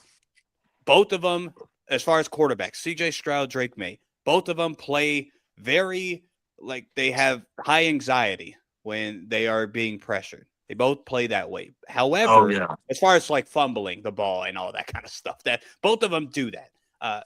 CJ Stroud, really just the last game actually had the fumbles occur, but his decision making when being pressured is not like almost anybody. I call it the panic run. Yeah. It's like the panic pat. Like he's just I know what you're saying. Yeah. If we go with Drake May under pressure, he has 7 touchdowns, 3 interceptions. Now this is the subjective part. 12 big time throws, 10 turnover worthy plays. Y'all don't have to really catch up with the numbers. Just know, one's a positive and a negative. They're close though. Obviously kept clean. He's much better. 25 touchdowns, 6 interceptions, 13 drops. Our receivers got to get it together. 15 big time throws, 9 turnover worthy plays. CJ Stroud under pressure this year. 5 touchdowns, 6 interceptions, only 1 drop. So you can't really put it on the receivers at that point. Also, 7 big time throws, 12 turnover worthy plays. So half of them got actually picked, basically is what that means. Kept clean. Of course, played much better. 15 touchdowns, 3 interceptions, 3 drops, 11 big time throws, 5 turnover worthy plays. So with that being said, is if it is just a pressure game, I do favor May. I've seen May play well under pressure, other than the holding the ball and fumbling and getting hit left side and right side. I've seen that too. So I hope that doesn't happen. But I've seen him play well under pressure compared to CJ. I have not seen CJ Stroud play well under pressure this year. I didn't go back. As far as blitz rates, it's the same thing. I ain't going to go out the blitz rates because, one, to your point, Cody, y'all don't blitz much. So I'm not really worried about it. And when May's blitzed, I wouldn't blitz him. He's 13 touchdowns, 1 interception. Don't blitz him. That's going to be your best bet. Don't blitz him. You got your own pass rush. Continue with that. You'll be fine. But I am favoring it just because quarterback play. I think obviously your defense is better. Our defense is going to look very, very good against your offense, however. So it's when you compare the defenses in this game, I think it's going to look very similar. And by no means do I think our defense is as good as Houston, but it's going to look that way, in my opinion. And Drake May under pressure plays better objectively, and that's why I do favor the Patriots. Cody, you don't even have, if you want to refute me, go for it, but you could do your own spill. All right. Let's give a round of applause for Milton. Milton did a fantastic job explaining to us why Drake May's better than CJ Stroud, which I can 100% agree with. I definitely agree. It's, Drake May got all the stats to back it up. He's definitely played way better than CJ Stroud this year and is better quarterback this year. But that has nothing to do with that. That offense ain't scoring a goddamn thing. That's what the problem began. You see, y'all scored 1 touchdown on the damn San Diego, hashtag Oakland, hashtag Los Okay. Angeles, hashtag North Compton Chargers that nobody claims, that have been banged up. You could barely get offense going against them. And I guess they're pretty good defense, right? They're not a terrible unit. Top 10, Or yeah. top 10, yeah. So I mean, but you're about to get double that. And it's not just the pass rush. I get that's all everybody focuses on. Y'all focus on Will and Daniil Hunter as respectably y'all should. I mean, they are the best pass rush in the league. But it's everybody else that makes it so hard. It's how Alshire covers and linebacker. It's how Petrie plays half safety, half linebacker, is flying everywhere. It's how it just makes it so hard in cover that we play for you to score on. And your offense isn't as fluid as you like to think it is to be able to outscore the defense. Not yet, at least. Maybe if Drake May got some better receivers or something, y'all had a better run game. Because I mean, y'all shit on Woody Marks, that's fair. But y'all's run game ain't great either, and we have good run defense. So you know what I mean. It's gonna come down to Drake May's gonna have to pass on our defense, and I just don't believe he's gonna be able to have enough time in the pocket or whatever to make those passes he's gonna need to make. Yeah, he Go won't be ahead, able to stay in the pocket the whole game. That's for damn sure. For Drake May to be super Drake May, or Drake May, as people like to call him, he'll have to turn this game into what we saw in that first Bills matchup. He'll have to scramble to the right, he'll have to scramble to the left, he'll have to throw those sideline passes, and that's really what's gonna. And there's going to create openings for other guys to get out of the routes and create the stuff. That's really going to be the best way for Drake May to do it. I do think that is really, and Cody's not wrong. Drake May will have to be Superman. He'll have to be that guy. He'll have to be the game changer that Cam Newton has not seen out of him yet. He'll have to be that guy for us to be able to get. Fuck Cam Newton. Fuck Cam Newton. No, but that's who he's gonna have to be to get past the Houston Texans defense because Superman. Yes, the Houston defense on all sides is worrisome. The front four, the linebackers, the secondary, they're all going to be scary to go against. But this team is also not susceptible to getting points on them. We did see Phillip Rivers put points on them before. No, actually, no, it was Riley Leonard. I'm sorry, Riley Leonard was able to put points on that Houston team. Now, of course, they weren't playing all their starters, so I will give you that.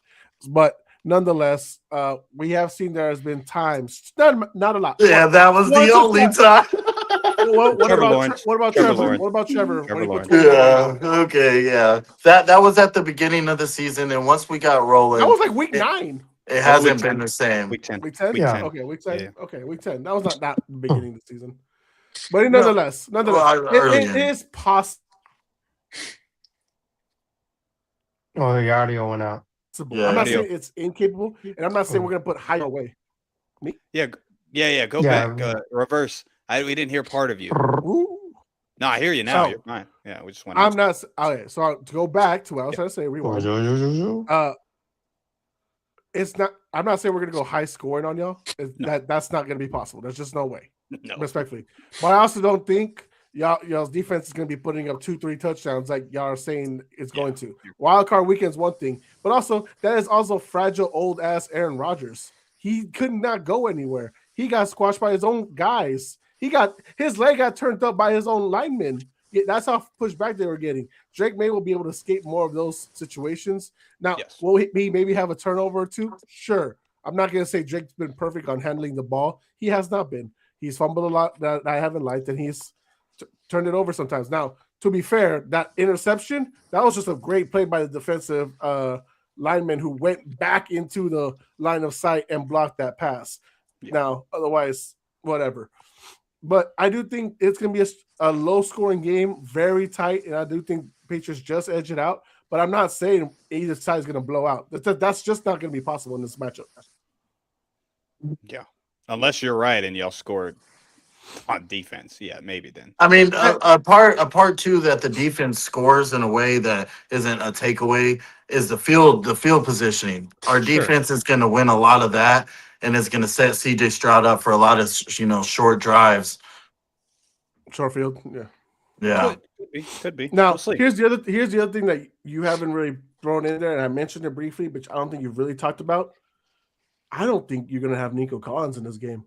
And that'll be all right. And Christian, Charlie Kirk will not be able to go off as he did last week in this week's matchup, because we will still have Gonzo. We'll still have a good rookie secondary helping out freaking Carlton Davis. Marcus Jones will still be out there freaking hitting everybody as possible. So, like I said, low scoring, low receiving numbers, maybe even low rushing numbers. The defense is going to win the game. It's just which offense is going to give up more points, I guess, in this sense. I think Nico actually might end up playing. I don't know. I wouldn't be surprised if he does. Nico's pretty tough, dude. I mean, I would have thrown my hands up the first hit. Dude, I don't know. That concussion looked bad, bro. Like when he. Yeah, but I mean, they haven't officially waved it over. So any other normal big concussion like that, they would have already called it out. So that's what makes me think that they are gonna do something like that. So I wouldn't be surprised if Nico does play. Although I don't want to rely on Nico, as we weren't relying on him last game. We actually haven't been relying on Nico in a few games. So the offense is, like I said, I'm not focused on what the offense is going to do. The defense is going to do it. You'll see. Okay. All right. Well, yeah, we will see, actually. So it'll be a great game, though. I think just like Jose said. Yeah, just like Jose said, I think it's going to be close. I don't think either team, if win, they're going to win by more than a possession. I don't think that. So that's really my final thoughts on it. All right. Any more thoughts, Joe, or anything like that? Or are you good? Nah. Cool. All right. Well, let's get into. I will also not be picky on our field goals. We'll fucking go kick them. We ain't scared of just. Yeah. How is Vrabel on that? Because D'Amico will take the field goal. Yeah, we'll take the field goal too. Yeah, Vrabel does. Yeah, that's right. Yeah, that was the difference between us and the Chargers. Remember, they got the pick and the fucking right, but that shit is why y'all won. No, because y'all took your field goals. But that's what I'm saying. The Chargers were stupid. They didn't take the points. Everyone's being stupid about that. We'll take points. We'll take a safety if we can. Yeah. We'll take anything. 3 points. 3 points. 3 points. It adds up. Ask the Chicago Bears, ask us. So the Math 3 is points mathing. adds up. Yep. So let's go. Hold on. Let me put it here. New England, This yeah, Chicago. this week gonna be the game. Chicago better take them 3 points. They always got to. Well, Chicago, that's what I should have brought up. The fourth down going for it and the plays that they called for the fourth down, disgusting. They better not do that again. That, They I got mean, lucky. that shit. I'm starting to think that shit was not Dan Campbell's fault. That shit was Ben Johnson's fault. Right. Yeah, you could have a point. Well, Dan Campbell still did it, so but maybe Ben Johnson put it in his head. Maybe. Dan Campbell definitely didn't do it as much this year, though. Yeah. All right, New England, Houston. My score. Obviously, I got New England winning. I have us winning 21-16.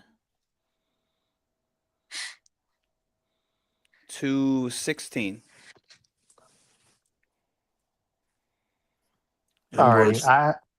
I have the score of 20-17, and I have Houston Texans winning this game.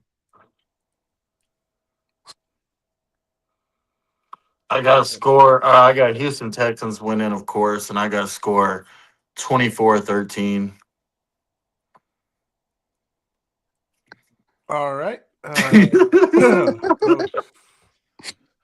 Okay. I guess this makes mine just as nice or just as mean.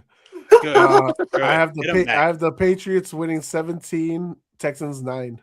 Oh, shit. That's way more disrespectful. I'll take it. Hey, Fairbairn with the 3 field goals, unless you're saying a touchdown and safety. Touchdown, miss kick, field goal. Touchdown, miss kick, field goals. All right. I gave you a touchdown. I give you a tub. All right. I want to do something funny for this game. Cody, since you said Woody Marks is just playoff Woody now. Playoff Woody. There you go. I'll fuck with that. Andy's coming. So tell me how many rushing yards.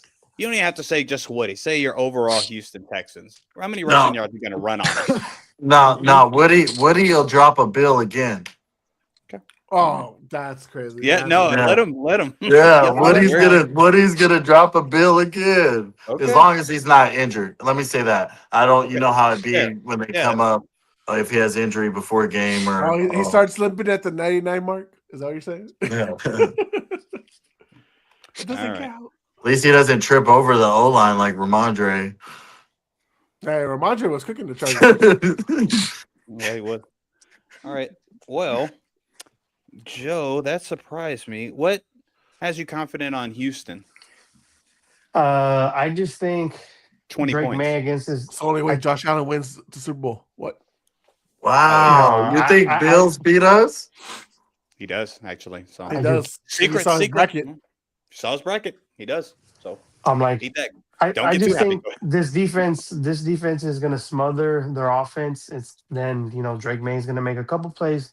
I'm like, he's top 2 in MVP race so far.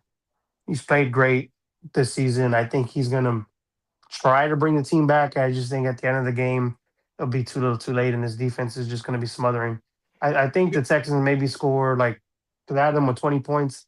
Yes. I think they score a touchdown, and I think Fairbairn scores the rest of the points pretty much. Oh, okay. That's why I was just wondering where the 20. What you call it? Don't let them fool you, Joe. Josh Allen played us. He extends plays. Great quarterback. Mahomes played us. He extends plays. Great quarterback. Somehow they think that this, Justin Herbert played us. Extends plays. Great quarterback. They somehow think this guy Drake May, the way he extends plays and plays that quarterback is going to be the answer to this defense. I don't see that. I think early in the game, the defensive unit, the defensive line is going to get to him early. And later on, of course, the war of nutrition, the more plays everybody gets. But see, that's not how the Texans D works. We get better as the game goes on. We average of giving up 2 points in the fourth quarter.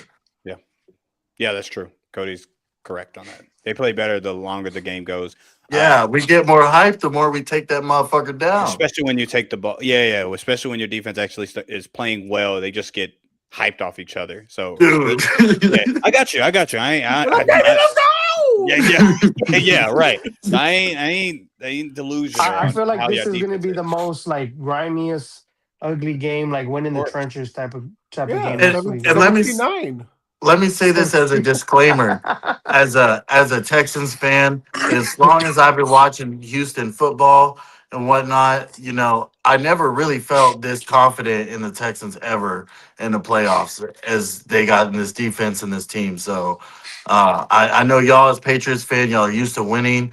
Joe, I guess, kind of. But But you understand we're on fool's gold right now. We shouldn't even be this far Right, now, man. right? I get that. But what I'm saying is, I feel like both of y'all are at this point where it's like if they both whoever wins, cool. I ain't Whoever mad. loses, I just wanted like, I just wanted to win round one. Honestly, I just wanted to win round one. If we I- get to the conference championship, great. If we don't, great. We're still improving. like next Cody. year. Cody, did you expect the Texans the way the season started to be in this position to be one No, win away, called possibly him from out. it? right? He thought they No, were lying. He thought yeah, they were no. lying. I'm not saying that. I was more saying is I'm not the Texans fan that is just like anytime we make it to the playoffs, oh, we just win and win. You know what I mean? So I just really believe in this defense is crazy. I'll just tell you right now, the NFL does not want the Texans to go to the Super Bowl. I'll tell you right now, the NFL does not want them to go all the way. They do not want Houston's defense Don't destroying get stopped the NFC The following- offense. refs haven't been killing us lately, so No, I I'm not can't saying they haven't. complain. No, they haven't. But I'm saying the NFL does not. They don't. The NFL don't care for defensive games anymore. The Rams versus Patriots, Oh, right. 2018 proved that Okay. shit. Oh, like Yeah, yeah. 10-3. The league went different sideways. It's never been a. I don't know, defensive but this game. is fun defense. Oh no, I'm not disagreeing with you. But the NFL has a stigma. That's the reason why they have to bubble wrap all the quarterbacks. I The actually feel NFL like they, wants numbers. my They bad. want numbers. Here's the thing with well, good point, Jose. But with CJ, what he does well, like even in the Pittsburgh game, which I don't think anything about Pittsburgh old secondary, but when there's a big play to be had, 20 plus yards down the field, CJ will hit it. I mean, CJ ain't no scrub. You know what I'm saying? So if they do beat us and then they continue, they could rely on the big playability of CJ, even if it's 2-3 big time throws. Fine, whatever. Yeah. With that defense, that's all the recipe. All you need. Couple big time throws, defense playing well. It's fun with the big time throws. You're good. I mean, And name everybody- another team that won in the playoffs and had 5 turnovers. Or 4 turnovers, whatever. I don't think that's ever happened though. Trevor In Lawrence. the playoffs? Yeah. Trevor Lawrence. Trevor Lawrence. Against who? Chargers. Chargers It still happened. Yeah. defeats the purpose. But pretty sure a How's couple. Spillane in coverage? That's what I want to ask y'all. Spillane's not good in coverage. No. I'll tell you that. He's Because not good in coverage. would he be the linebacker against Dalton Schultz?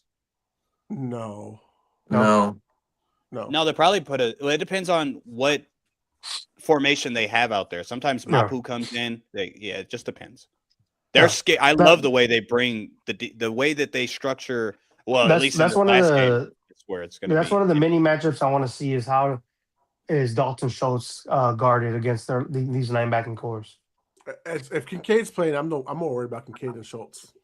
Okay. Good. Oh wait, what am I thinking? I'm thinking Buffalo. What am I talking about? Yeah, that's it. Wait, yeah, Yeah, of course. Yeah. Sorry, wrong game. I'm No, like, I guess he's looking ahead. I'm not worried about. You're looking ahead. I'm not too concerned about Schultz there. I don't think Schultz is not the biggest threat coming out of Houston's offense. It's not. What about y'all? It's going to be the mysterious guy that we're not focusing on. It's Like, going to be one of those young. It's going to be. receivers. It's going to be Yeah. Higgins or Kirk. Noel. No, it's going to Right. be Higgins or Noel. Right. Because It'll be Kirk will be wide Higgins. receiver 1 without Collins. Yeah, and he's not going to do anything. If he's wide receiver 1 and we treat him as wide receiver 1, he's not going to do anything. But the young guys that you got, they could sneak up on us. Yeah, it'll be Higgins or Noel. What y'all think about this? Winner between Pats and Texans more likely to win AFC championship than Broncos or Bills winner? I guess wouldn't just say. depend- I wouldn't agree. Matchup dependent, maybe.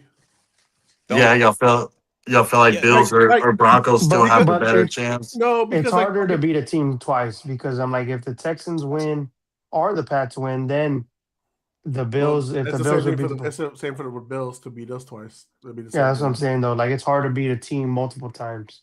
I think Broncos. If we I don't know. I guess I re-rank know it. one team the Bills ain't beat this year. Broncos would be last out of the 4 teams. Yeah. For me, I know you and Milton gave them 2. No, I just gave them that respect just because the 1 seed stuff. And I But- didn't bring it up though. I let y'all slide, but we do remember the last time Drake May saw that Texans defense. We haven't forgot that. You mean last year when we had Gerard Mayo? I just Come mean on. I just mean the last time Drake May saw that Texans defense. with You know, Gerard that's- Mayo, but that's a different Drake and May, Alex though, Van too. Pelt. Who was What? our wide receiver one that year? Hey, it doesn't matter. Kendrick Bourne. Yes, it does. We are Stephon not- Diggs or no, not. No, We had the 31st. We had the 31st Tony. offensive line. You can't. That's a bad argument. That's he a knows that. He's 4-win just bringing team it Okay. up. versus a 15-win team. That's not the same argument. We had the Yes, it matters. 32nd worst I'm like O line. Drake May We had is the a same O line completely- last year. Right, completely and our different, defense though. was bad too. Yeah, no, this Yeah, is our not a. defense It's is not even That's an argument. right. Our defense got better. We're gonna smoke him again. He ain't That's forgot. He remembers the last ass whooping he got. He that probably would be doesn't. the Y'all case. probably concussed him, and he probably doesn't remember. That would be the case for all the other teams we played this year, Dude, because we dude, did Alshire terrible last probably year. concussed him too. Before last week's Probably game, did. they asked Drake, "Have you met Justin Herbert?" And he was like, "No, I don't remember meeting him." And then people put up pictures of them shaking hands. That man was concussed last year. he ain't remembering what the Texans did to him. He got that Trump memory. Hold on, let me- I didn't meet Epstein. No, I didn't. Stupid. Heyo. Uh-oh. All right. Well, that's our. We'll be back after this break, everybody. We'll be All back. right. Yeah. That's the picks. Receipts will be kept, of course. Somebody's wrong. Somebody's loud and confident. Oh And by yeah, next you also week- had Tank Dell and Joe Mixon playing. How's that going? They're both out. Okay. Nice. Oh, Good to know. Good to know. and you had Stephon Diggs that year scoring touchdowns for you. That's right. Okay, so none of them are playing. Wasn't he already out by that game? No, he was playing for Stephon- you. He scored a touchdown for y'all. That was like He week got- 2 he or got- he something. probably got hurt in that game. It That's was right. That's week right. 6. I It was remember like that. week 6. Yeah, Yeah. he wouldn't go out for another like 4 weeks. So all the All right, guys that scored for you are going to be there. Okay, cool. Yeah, I don't know why you brought that up, Cody. It's so irrelevant. But fair Because enough, Drake May lost and he doesn't beat the Texans. He doesn't have a track record, Oh like my you like to God. say. whatever. Hey, he Yeah. threw more for more yardage than CJ. You know, Did he? Yeah, With the Even Even back W. then, by even 50. back 4,300. then. Don't make me do the Jameis Winston thing. Oh, you All just right. gave yourself an All L right. this weekend. You just gave All yourself right. an L for the weekend, Yeah. bro. Don't do that. Don't I'm put like, you need Jameis to- Winston. Hey, we're I'm gonna like, you show gotta up in the screenshot we're that. gonna show up in the Lettermans again. Fuck that. We're gonna break that shit. Who's calling the game this week? Is it You better Oh, hope it it ain't is. JJ. Aikman and Buck? It's Aikman and It better not be Ugh. JJ. All right. I'm No, putting no. on mute. JJ, No, JJ's not Jay- even broadcasting he's not number 1 one. on his team. Yeah, he's not even Yeah. 1. Yeah. It's Good. Tony Romo on CBS. Tony No, we're Romo. doing- No, Hey, Tony no, Romo we're do- sucks, guys. no, we got Buck and Aikman. We're on ESPN. Oh, No, good. I'm talking about CBS. Oh, okay. CBS JJ Oh. Watts on. Yo, I ain't gonna lie. I used to love Tony He's getting Romo. annoying, right? He needs So to- Troy if Aikman. you want me to tell you what games, what network, so the Bills and Broncos are on CBS, so that's Romo and Nance. Fox will be 49ers and Seahawks. I can't remember the guy that they have with Tom Brady, but he will be calling That's with great. them. That's great. ESPN, ABC, Burkhart. so that will be Buck and Aikman, and then NBC Peacock will be Tirico and Collinsworth. Yeah, Collinsworth and Romo can go. Get out of here. They suck. They absolutely suck. Aikman's getting into that Collinsworth age, but Collinsworth needs to go first. Yeah, and it's Yeah, crazy. yeah. Aikman is supposedly on the coaching search, helping with the Dolphins for some reason. Good. Drake made Ooh. two interceptions. 2 interceptions. And a W. Let's make a call. CJ Stroud will have less than 150 passing yards I'm like Texans and That's cool. Patriots, the cheapest cool. I'm cool playoff with that. game for the weekend. and lose. What'd Just you letting say? y'all know that. Although, Yeah, like yeah, you so- said, CJ's weird, bro, because he'll hit 3 passes and get 150 Better yards. big. Yeah, so it right. is. It is weird with Hey, CJ's as long as yards. as long as he has better stats than Herbert, that's the only thing we need I to think see this I weekend. think I'll give CJ that. He'll have a better game than Herbert. Really? I'll give you that. Yeah, I'll give him that. Well, It'll be it's harder. It's harder without Nico. That's all I'm saying. Yeah, for sure. I don't know what, but yeah, they haven't used Nico to his capability. Well, Yeah, I think how they but should Nico's last taking time. away the best defenders out the way. That's Right, true. for sure. Nico's more been a But too, there's distraction. a possibility Christian Gonzalez doesn't play though, too, I right? think he's gonna play. No, He he was in practiced today. practice. He was fine. He's back. Yeah, He's already back in he looked practice. fine. What was his issue? He got concussed Concussion. too. Same Oh, thing. same thing. Bro, Yeah. he stopped the pass from Quentin Johnson, and Quentin Johnson's whole body landed on his head, shoving it to the ground. So it wasn't as nasty as Nico's. Nico's was bad because Nico was doing the Dougie on the way up, and then so. Mm. But at least, Nico's just built tough though. So I just hate how the Gillette Stadium locker room situation is. You got to go downstairs first and then go back upstairs. You can't take him to a tunnel or anything like that. So at least Nico was able to get carted out. Fucking Gonzo's like, where am I going? Going down the Going stairs. down, going up, going down, going up. That's funny. Shit's fucking All right. weird. Any last statements before we end the show, fellas?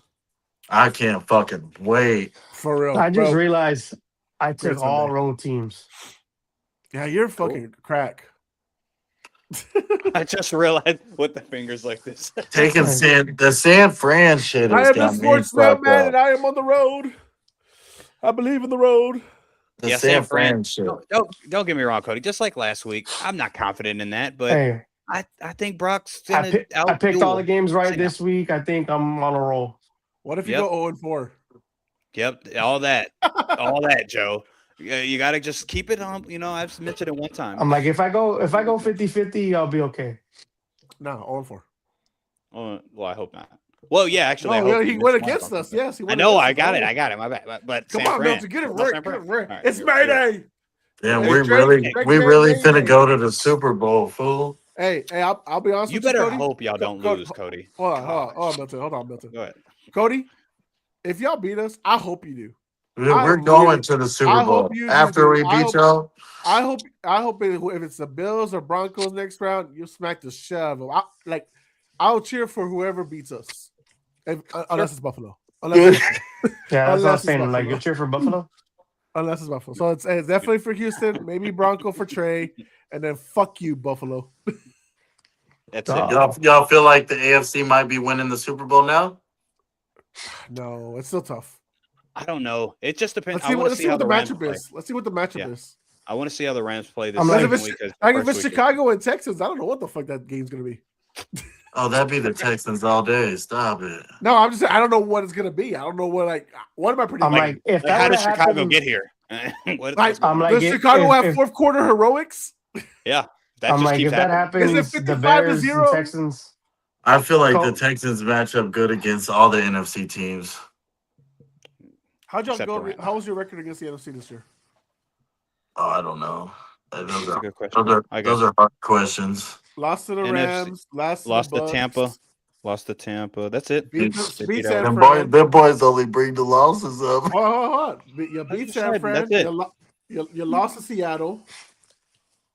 So you went. Wait, there's at least yeah, one more team. Seattle. Oh, and you went 2-3. Okay, you beat Arizona. Arizona. Yeah. But you lost to at least what I would say good offenses at the time: Rams, Bucks, and Seattle. I mean, any of those games we lost by one possession. The Rams game, we held them under 20 points. We do that again. We'd be the only team that hold the Rams under 20 points consistently. That's when you're holding teams under 20 points and you're losing. Yeah, right. The From the offense beginning. has gotten From the slowly better. Yeah. Right. They're a different team than they were the first 3 Yeah. weeks. So I hate when y'all bring that up, but yeah, whatever. I'm consistent. Okay. All right, fellas. Well, no last statements. I'm gonna end the stream. Anybody out there right now, much love and appreciation to you. Thank you for watching. Like and subscribe, or else. And that's really it. But fellas, Put some deodorant on. put some deodorant on is Cody's. Joe, last statement. Put for your the robe people. on, Cody. I'm like, Road Warriors this weekend. I'll wear it this next show. Don't worry. Oh, you got to wear When we the go. robe. I'm Yeah, like, if I will. somehow the Texans win, go to the win this next game, you need to come in the robe. The Texans only win Together, when Cody Joe. wears the robe the episode before the playoff game. Yeah, you probably messed it up, Cody. You didn't wear the robe. Go hurry up and run and go get it. Nope, don't. I'm ending it now. I'm not letting him. I'm gonna end this thing before this even starts.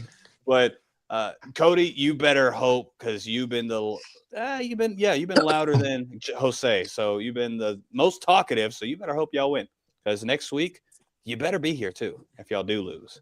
Okay, don't do that. And take a sabbatical. So actually, guys, I'm on the road. They sent me to Ohio. You know, that stinking Aussie place. Right. Got make the pod this week. They sent me to Flint, Michigan. Make sure, Jose, plug in the show, and then we'll end it. Guys, always check us out over at Puro Beach Sports. Give us a like, share, subscribe on all videos. We should be coming up with a bell-to-bell MMA show next week or so. We will be talking about the UFC card coming up. Unfortunately, it has lost Kayla Harrison versus Amanda Nunes, so that is a downside to it. But nonetheless, check us out at Puro Beach Sports, guys. Follow, share, subscribe. Like, subscribe. We're out. See you next week.